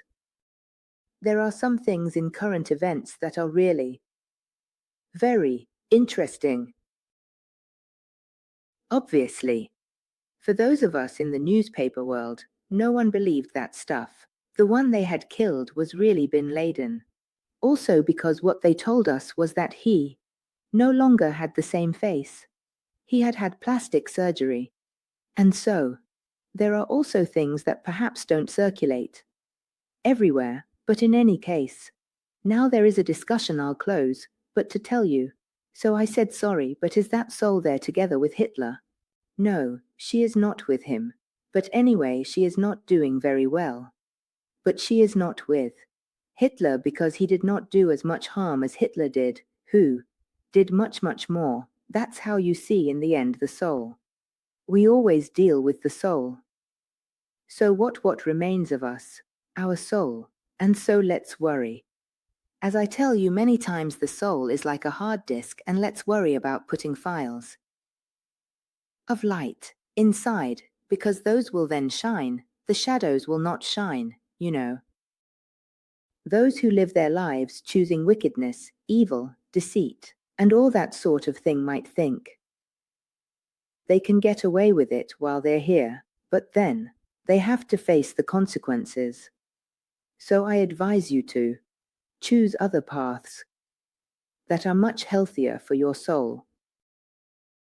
Here, I see a lot of messages. I started writing down the numbers you posted under the press office post from the higher-ups, from the pages of the manual, and I have to say, I smiled because when I lined these numbers up, it really looked like a journey. They are numbers that start from the angels, from the topic of angels. Then they lead to the spirit guide. So who is close to us? And then they arrive at the soul, and there's also a free video recharge. You see, these are the cornerstones of this knowledge that we should have well rooted within us. The first number our friend wrote down was 25. I want to tell you that anyone who wrote a number in the range of 21 to 35, if one of these numbers is between 21, 22, 23, 24, or 35, our friend chose 25, page 25. These numbers speak. These pages talk about angels, so there are concepts about angels. Basically, it's 23. So, page 25, what does it say? What concept is linked to angels? ARIEL says, we want you to live. We want you to truly live, not like the way people are doing today. We want you to be well, because only then can you live. You can live and do good for yourself and for others, living by learning to eliminate that negative part that creates nothing but hatred, suffering, sorrow, and fear within you, which brings you down. That condition that takes away your strength to move forward, to walk, to live. We are here on earth to help humanity discover true life. This is a lovely page, really lovely.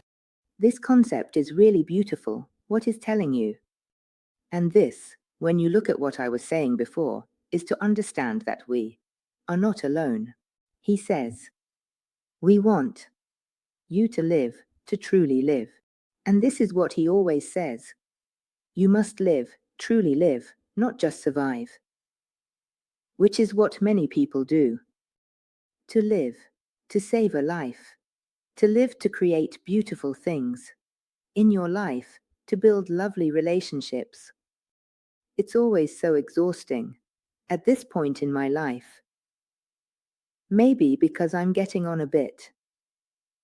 I often find myself thinking, why can't we, as humans, live in joy, in serenity, in love, instead of being surrounded by wickedness, hatred, grudges, and all those petty things we constantly see?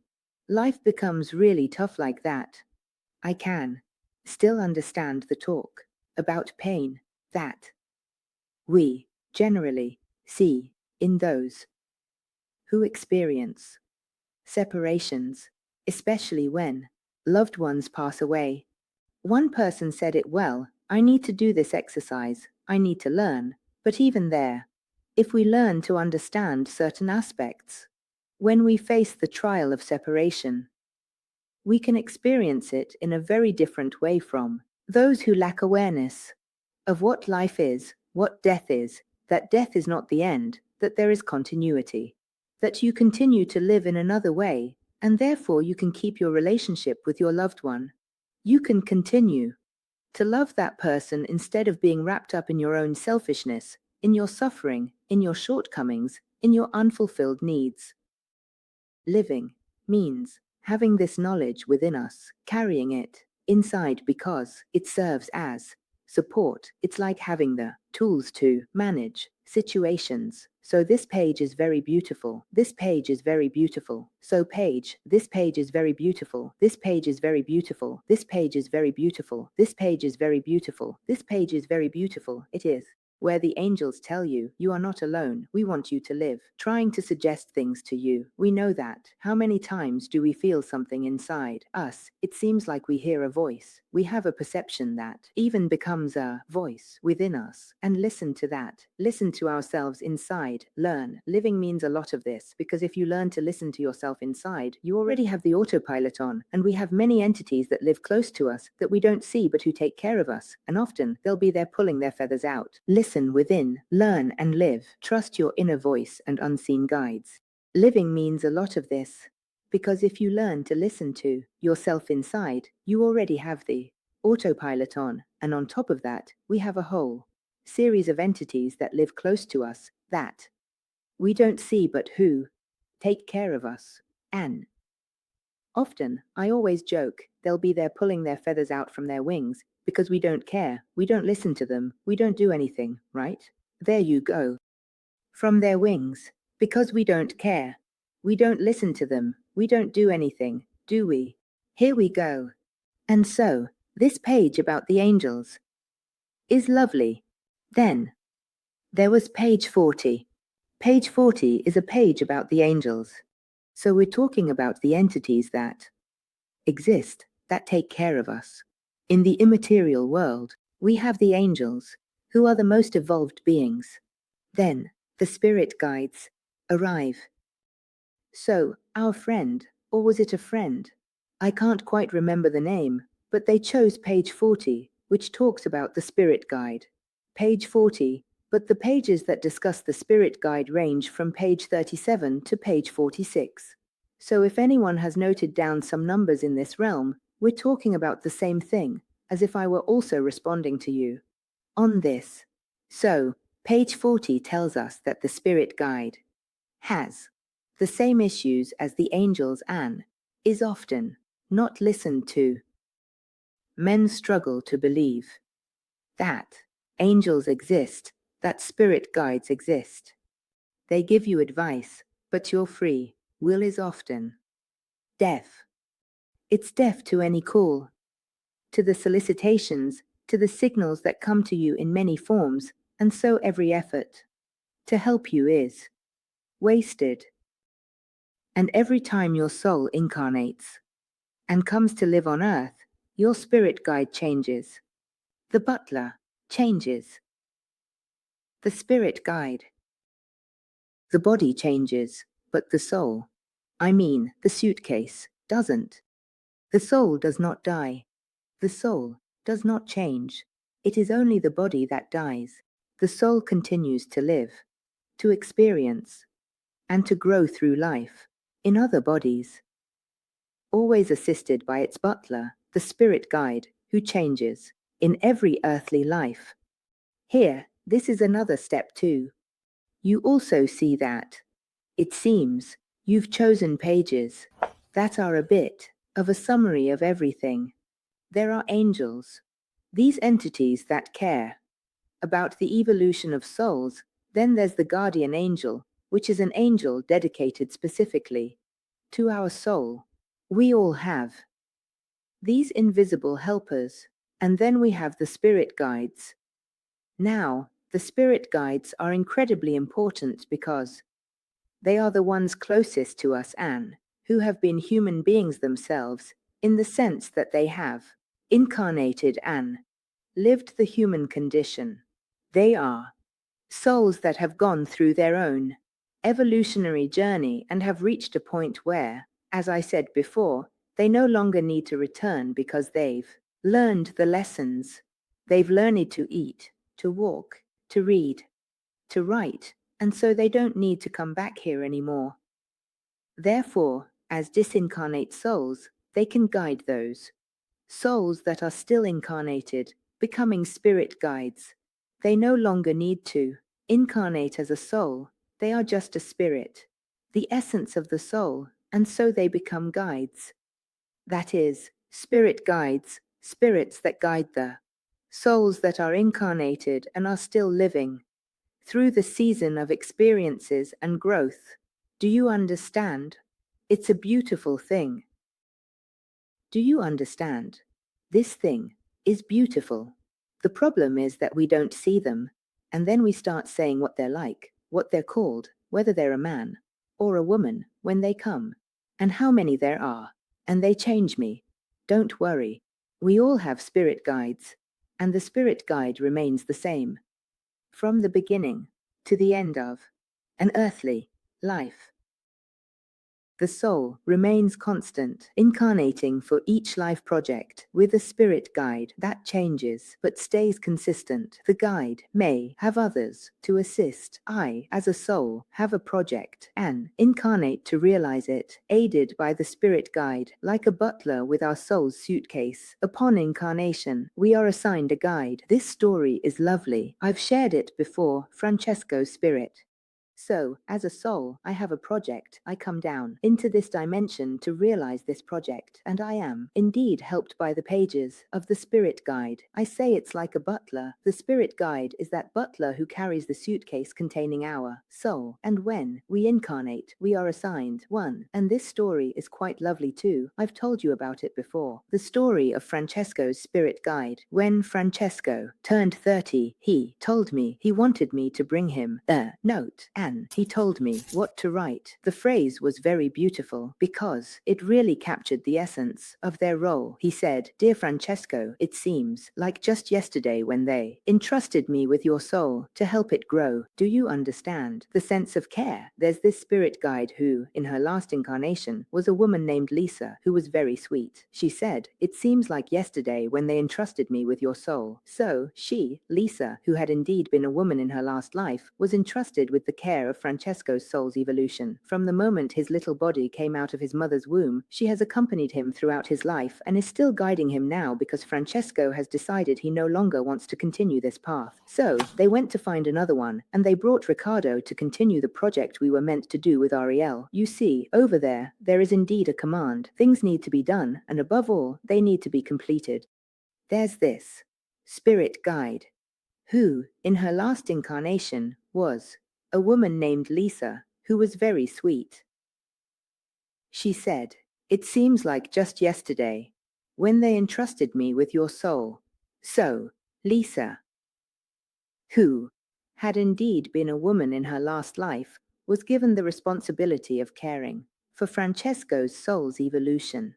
From the moment his little body came out of his mother's womb, she has accompanied him throughout his life and is still guiding him now, because Francesco has decided he no longer wants to continue this path. So, they went to find another one, and they brought Ricardo to continue the project we were meant to do with ARIEL.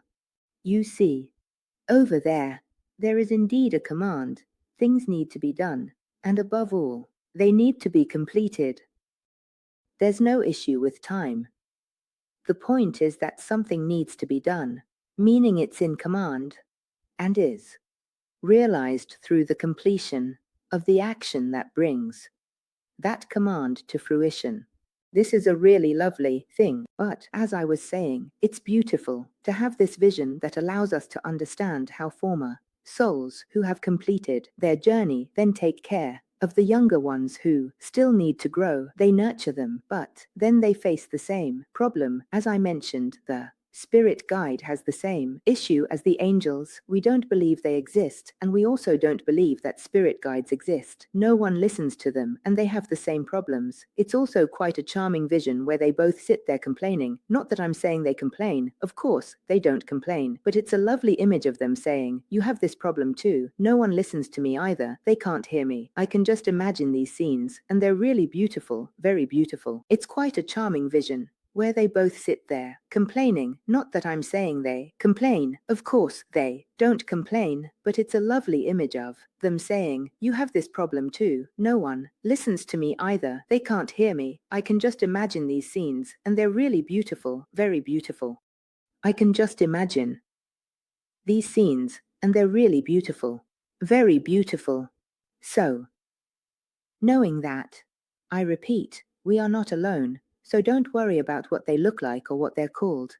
Speak, as Ariel says, to your spirit guide, just like you would to your guardian angel. In the same way, with your heart. You speak to them with your heart, just like you would talk to a friend. There's no need for rituals or anything fancy. Ariel always smiles because she says these are the things you need here on Earth. But the only thing we need is the energy of your heart. The energy of love. That's the only thing they need. Everything else is more tied to the need of man, and which is more closely tied to human need. They are the trappings of the human mind of human needs, while instead, the true essence is that we are energy when we live in love, and we have a different vibration from that of anger. So, when we have a vibration of love, I'm used to it. I walk, I talk, I speak with Ariel, I chat with my spirit guide, I'm always in good company. It's a lovely thing, really. You're never alone, so you can stop with the worries about loneliness because it's simply not true. We can't say we're alone. I'm telling you this with great conviction. We are not alone. Those who know how to look and see the signs, because they always try to give us a signal to communicate, just like our loved ones do. If our loved ones can do it, do you really think our spirit guides or angelic entities wouldn't? That's really beautiful. If our loved ones can do it, do you really think our spirit guide or an angelic entity wouldn't? That's really lovely. So, we've read that page. Now I'm going to carry on with these two readings, and then we'll all go for a little nap because it's 11:17 p.m. So, the press office. But for now, let's keep it open. So, page 54 talks about the soul.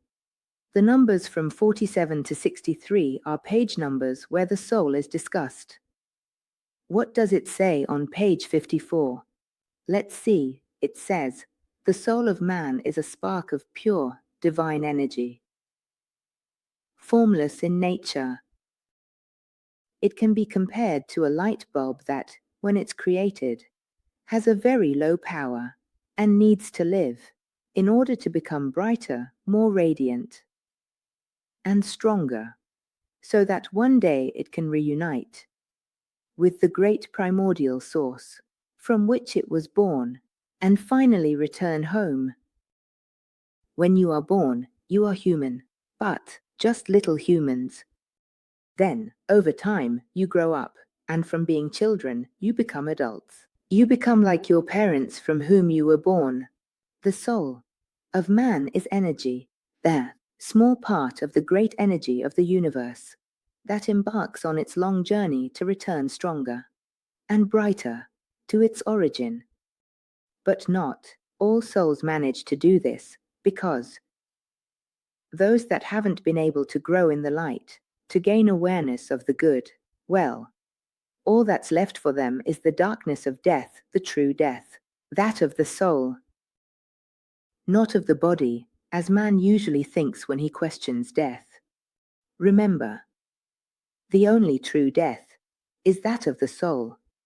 This is a really important concept. When I started working with Ariel in 2001, I would ask Ariel, why me for this? He said, your soul was chosen. You accepted it before coming here. If you don't want to, you're free to choose not to do it. Because I didn't understand. I didn't understand who I was talking to. And he was telling me, because your soul was chosen to do this, you agreed before coming down. But if you don't want to, you are free to choose not to do your task. You have to help us save souls, and I didn't get the meaning of that phrase. I didn't fully understand what it meant, to help us save souls. Then, after receiving all these teachings and information from Ariel, I realized what the problem was. One evening, he spoke to me about the death of the soul, and I had never read anything about that. Also, Ari said at the end, when we finished the book, that they had given me knowledge that they hadn't shared before. We're talking about 2000, and we wrapped it up in 2012, so it was knowledge they hadn't yet provided in the contacts they had on Earth. I haven't found it anywhere else. It might be out there, I don't know, but in all my readings, I've never encountered the death of the soul explained as well as Ari explained it to me. He said, if you have all this time available, then you have more opportunities. Reincarnation is just a time option given to us as souls to learn and to reach a level of inner evolution that allows us to understand who we are, our origin, our spirituality. And thanks to time and experience in a space-time condition like the one we live in on Earth, it's through that we can. And in fact, I haven't found it anywhere else, but it could be out there. I don't know. However, I can tell you that, in all my readings, I've never encountered the death of the soul. Explained as well as. Ari explained it to me. He said, if you have all this time available, then you have more opportunities. Reincarnation is just a time option given to us as souls to learn and to reach a level of inner evolution that allows us to understand who we are, our origin, our spirituality, and thanks to time and experience in a space-time condition like the one we live in, on this earthly dimension, it's because of that that we can know. Stumbling, getting back up. Ending up off the track, getting back on the road, or just continuing to stay off the track. Thanks to all the experiences, over time, we can choose to take paths of light and emerge from the depths of suffering and darkness. Time is important for evolution.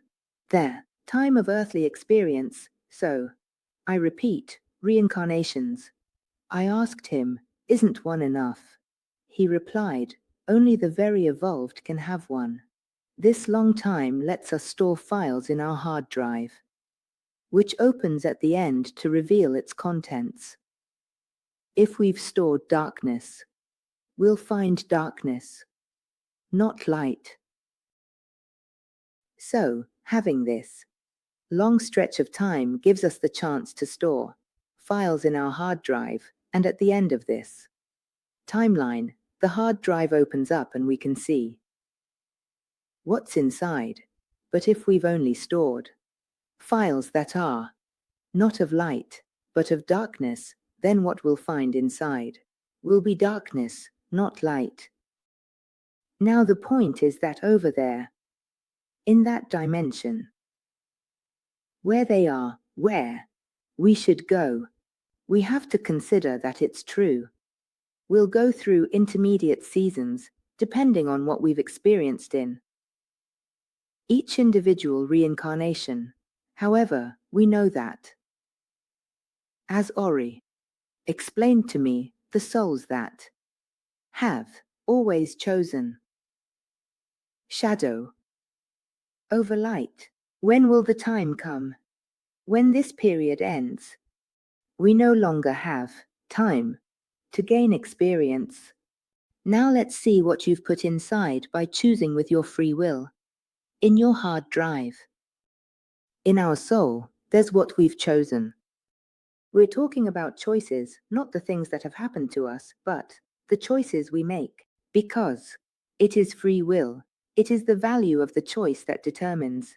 As regards the evolution of the soul, then the paths of experience afterwards, in the subsequent passages where, in order to acquire awareness, we live what we have made others live, to put it in a nutshell.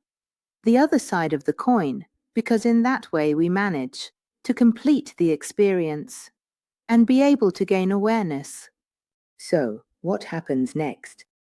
Ori said he was beside him and says, Lucifer, a bearer of light, close to him, but he chose to step out of that project, along with others, for his own. So, the problem of the ego, wanting his power, his world, and he tells me, Earth is his world and his dimension, but look, evil is functional for good, it serves a purpose. Adele doesn't speak like that, but refers to our brothers who have abandoned the light and chosen darkness, using that term. And then he explains that if they've left the divine project and live here, now seeking companions in despair, evil serves a purpose for good. Adele doesn't speak like that, but he refers to those who have left the light for darkness. He explains that they seek companions in despair, sometimes pretending to be us to convince others to follow them. This following starts with flattery and illusion, leading to a spiral of submission and loss of free will. He explains that, if they've left the divine project and live here, they're seeking companions in despair. They mimic us to convince people to follow them. Following starts with illusion. Then, a spiral of submission, dependency, and loss of free will begins. And that's why he explains to me, sometimes they present themselves as us, even using our names, just to convince people to choose them, to follow them. And that following them initially comes with a smile, a flattery, a condescension, an illusion, the great illusion. And then after that illusion, this perverse spiral begins to set in, one of submission, dependency, and the loss of free will. So, all dependencies represent the loss of free will. Pay attention. Think about this. Look at life. Look at the facts. People who are dependent don't know how to decide. They don't know how to choose. They're managed, subjected, even humiliated. Just think about the tragic aspect of what we're experiencing with these seasons of murders, femicides. There's everything going on. We have a great expression of evil, and ARIEL states that on Earth, people are choosing evil more than good. That's why, in the future, they will do a reset, taking away evolved souls, so those in the light, while those who remain in darkness will stay in darkness. However, he reiterates that you shouldn't let these fears of their coming, they're going to take us away, their arriving grip. Certainly, they do not interfere with man's free will, so they follow the choices of man. Anyway, he keeps repeating that you shouldn't let these fears of, oh, they're coming, they're going to take us away, they're arriving take hold. This has been coming up for 2 years now, but one thing is certain. They do not interfere with man's free will. So, they follow the choices of man. If they reach a point of intervention, it's because there's really too much going on, but it's because there's really too much evil, and if humanity puts the planet at risk, we won't allow it. I've said this before. We will never allow humanity to destroy the planet. We will never let that happen. The planet will never end. Humanity might, so. You see, we're always circling back to a few key concepts. Let's focus on caring for our soul, on the evolution of our soul. Let's try to live our lives by doing things for the good and in the good. It doesn't matter if others don't do it. You should focus on putting these things into your soul. Many times in my life, I've been through a lot of envy, malice, injustice, and scams. I've really worked hard on that, and I've learned that there's a difference between being the one who does it and being the one who suffers it. Just like ARIEL used to tell me, you're working for us. When you work for the light, he asks me, when you arrive, do you bring the light? You don't bring a product, you bring the light. That annoys people, and it triggers reactions. This applies to everything, really. So when there's light, we know that light can be blinding, which can be bothersome and can generate reactions. You don't bring a product, you bring the light. This annoys people, and it triggers reactions, but this applies to everything. So when there's light, we know that light can be blinding, which can be bothersome and can generate reactions. Even in this, you just need to be aware. You know what that thing is, and you move on. Yes, but go ahead and do it. Your things, I always repeat, are not good. I am so calm and so serene because I know in my life, today, I mean I know I'm 73 years old. Ari has already said that I'll live a long time because he told me again last Saturday. I'll be here for quite a while longer to work, as he says. We're not retiring those who are needed, he told me. So that's fine. I'll do a service and I'll keep doing it until the very last moment of my life. And it's really, I repeat, important to focus on doing things that allow us to live in peace. Because if we do things for the good, we make those around us feel good, and we'll feel good too. So, let's get rid of all those bad energies inside us that can make us ill. By the way, learn it just for the sake of convenience. Try to make that choice. There's already too much war going on. Try to keep a bit of peace inside you. I know it's not easy, but do it. We must do it. Also because there are no other ways, right? There are no other ways, so it's up to us to choose to want to do That. Now let's take a look at the last page. Page 62. Page 62. Page 62. This is. We're always talking about the soul. We're still talking about the soul. Page 62. Let's see what's written. Here we go. Along the journey, you might make unhealthy choices, take a wrong path, or even fall. The important thing is to get back up and keep walking. Sometimes a person has to go through the bad to then choose the good. The important thing is to get back up and keep walking. You know, sometimes man has to go through evil to then choose good. The important thing is to reach that choice and not keep turning to the bad, because otherwise the soul dies. And your soul must not die. And the only great knowledge you have is not the body, not the mind, not the books. Knowledge is not what you see, what you hear, but what was locked in your soul. If your soul dies, everything will come to an end.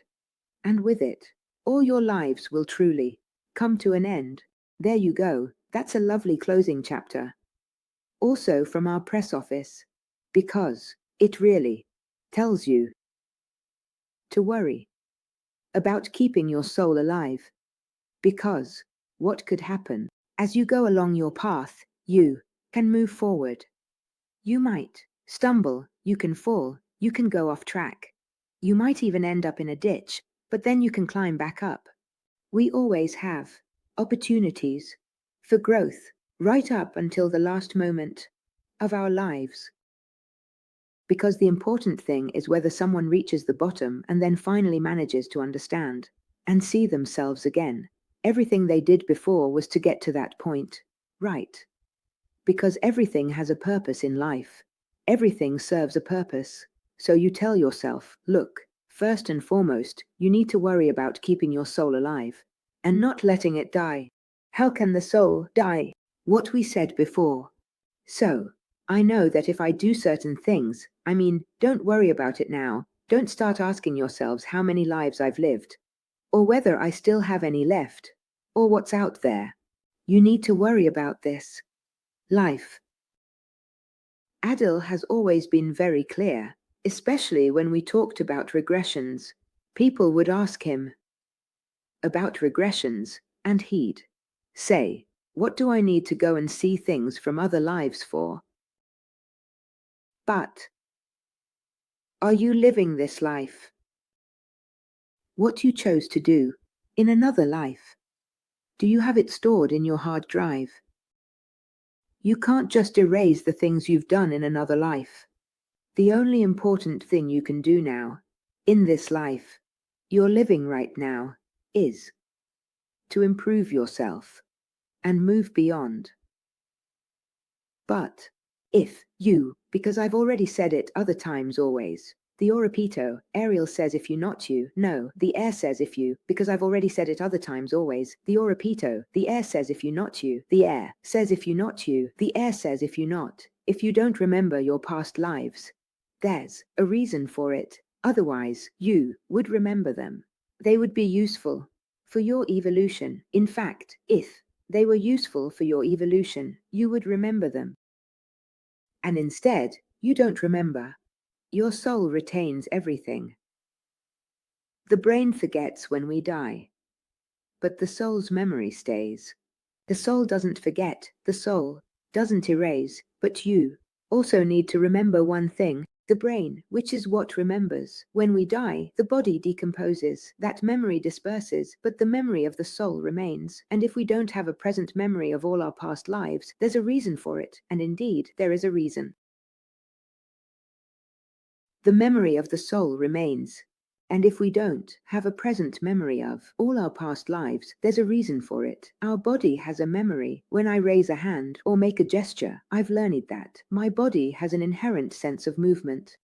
But just think, if we had to remember all our past lives, all the things we've experienced, we would go mad.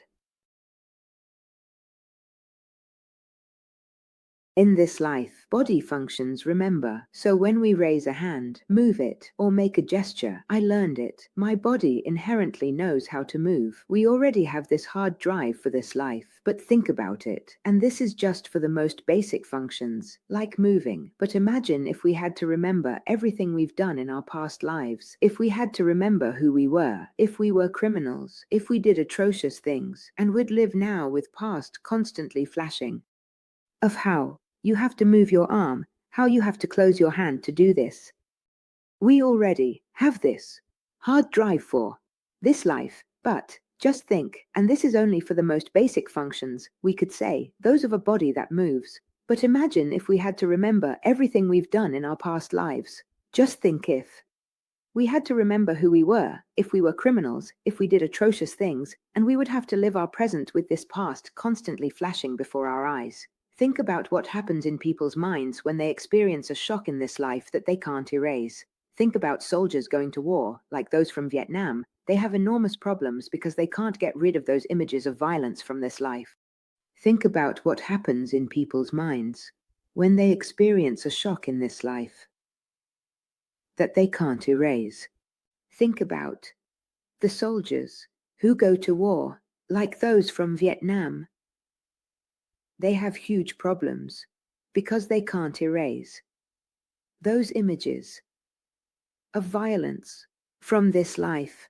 So Ariel says, but what's the point in knowing about things from other lives if you don't remember them? There's a reason for it. You come into this life, it's a blank slate, there's a new project, and there are new actors on the scene. You over there, as a soul, have written a script. Then you come here and incarnate. There are the actors, the protagonists, and the set where this story of the project you've created, this script, is to be realized. So, what? We live this project. We are in this project. In a past life, we were a man, and in the next, we were a woman, then another woman, then back to being a man. One might have been a husband, another a son, another a wife. And perhaps one was a lover. They hated each other, they killed each other. You see, there's a reason why we don't remember our past lives. We should focus on using this time to live this project well, the project of this life, rather than dwelling on the past, because I know. Then I start questioning things. Then I think people should experiment. I don't judge. I make an observation, and when I'm asked, they say to me, but what do you think about regressions? Did you do them? Did you enjoy it? Did you have a good time? Is that all right? I don't ask. There's no judgment. I don't feel the need to do it. I've never felt that need. I've always had a strong instinct to focus on this life, to care about this life. But everyone has their own motivations, so I don't judge if you want to do regressions. Go ahead and do them, and whatever you want to experiment with. But I'll just say one thing. Try to follow paths that allow you to evolve spiritually. Not psychologically, but spiritually. Because this is what you will need for the future of your soul. Worry about that. Make sure to let your soul walk. Take care, as he says, to let your soul live, to not let it die. Your soul's path is your choice. Only you shape its journey. It depends solely on your free will, on the choices you decide to make. And no one else can do it for you, because no one else can be responsible for your soul. Only you are. You must see the greatness of your condition to be great creators, great builders of the path and evolution of your soul. As a guide, you have something very simple, a common thread through all your growth. You have only one thing, love. You will never go wrong if you do this. You will never go wrong, and you can be very calm and at peace. And as a guide, you have something very simple, a common thread through all your Evolutionary steps. You have only one thing: love. You will never go wrong. If you do this, you will always be right, and you can truly be very calm and at peace. Because those who have lived as despots and as neighborhood crooks are not at peace and serene, deceiving, mocking people, or doing harm, resorting to violence. When they get close to death, they start to get scared, and that's when fear really kicks in. 9 million, 9 billion, because they are beginning to tremble in the face of this unknown, that is death.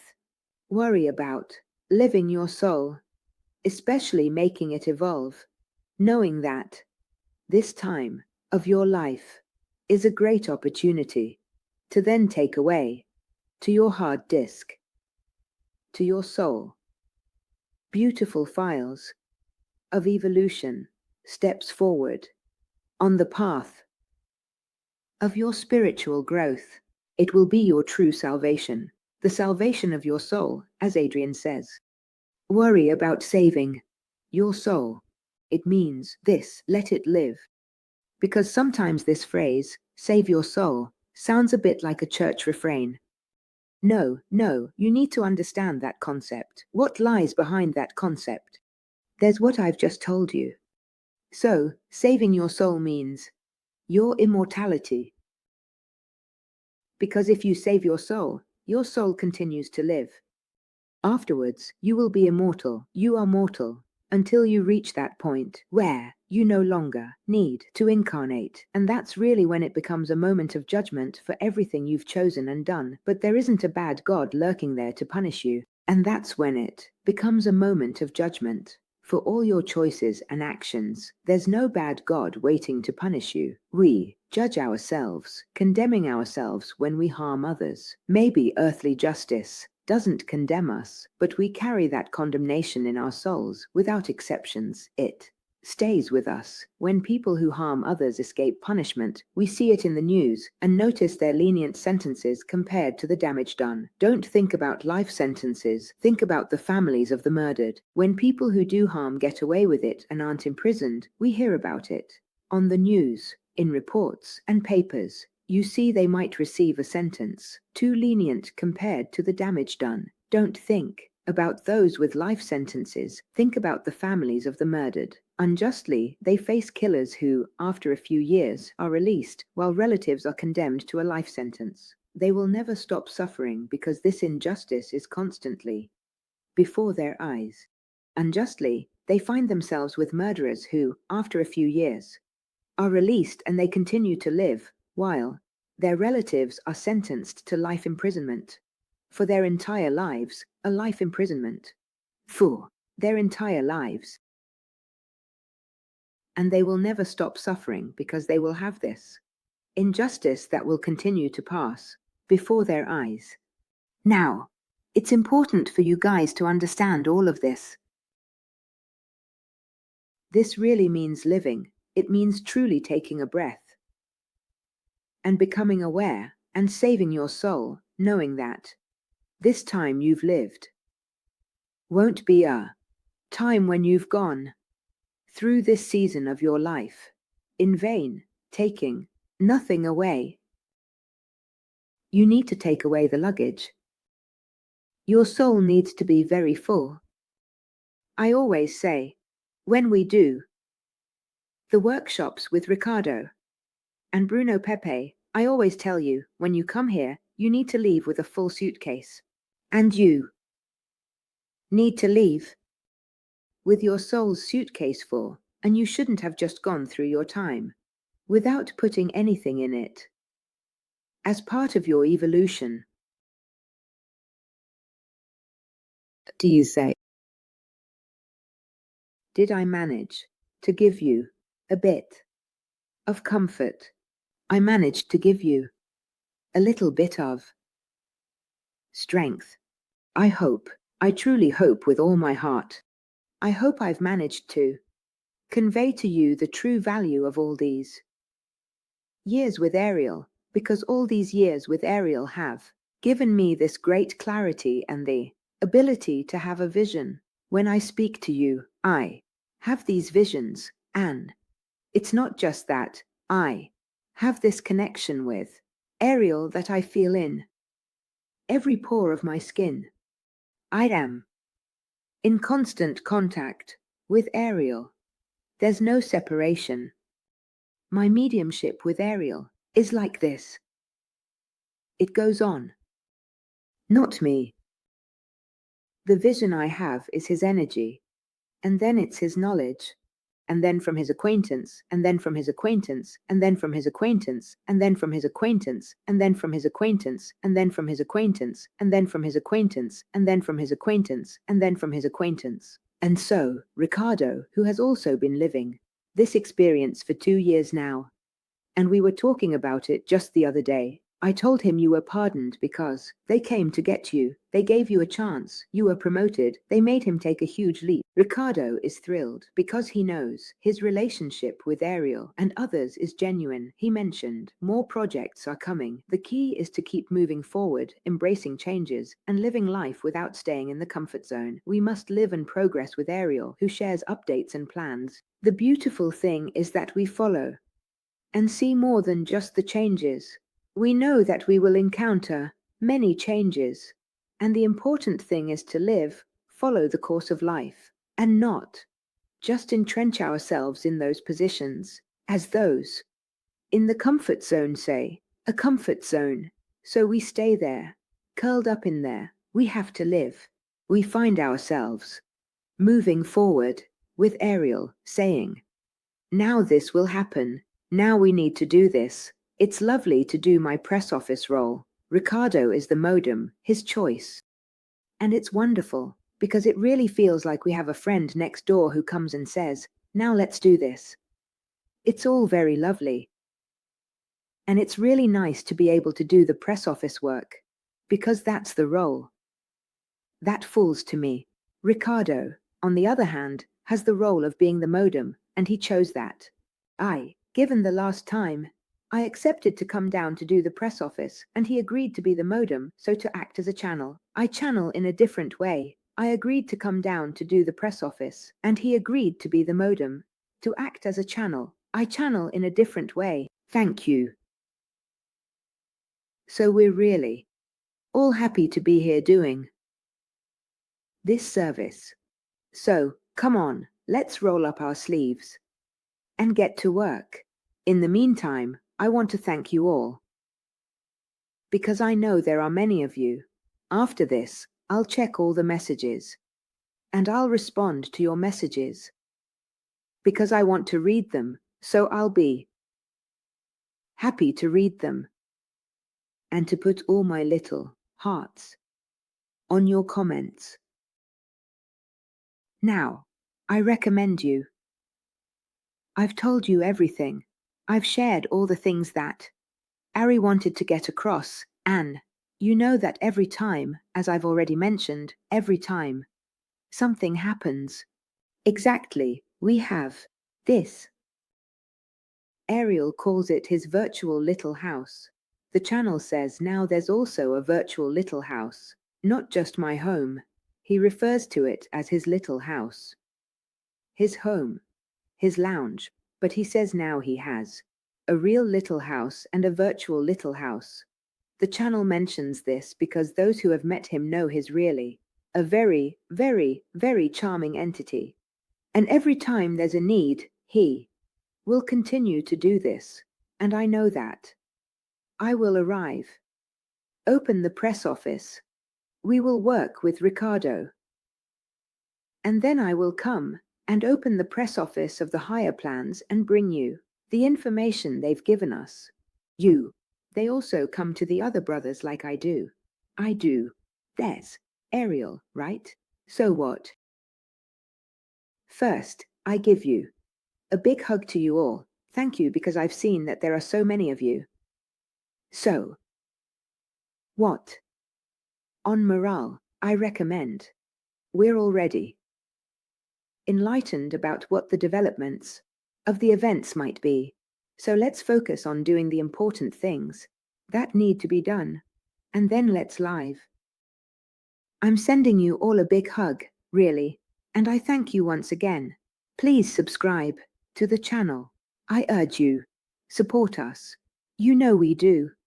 This as volunteers, we have no other intention than to provide this service for you. I thank you all.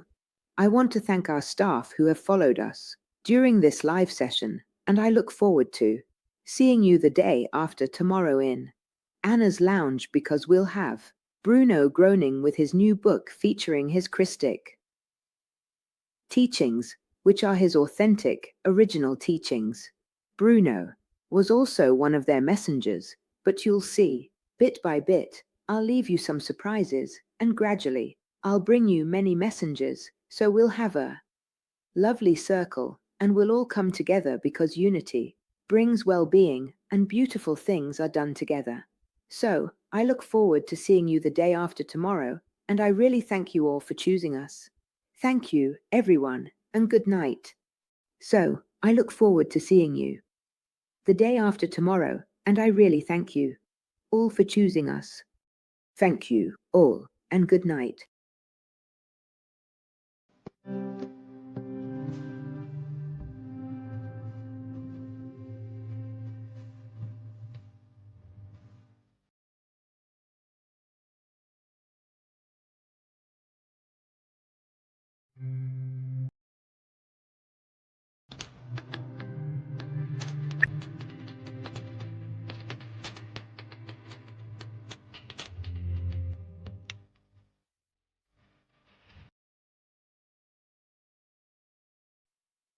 Had already decided that there would be war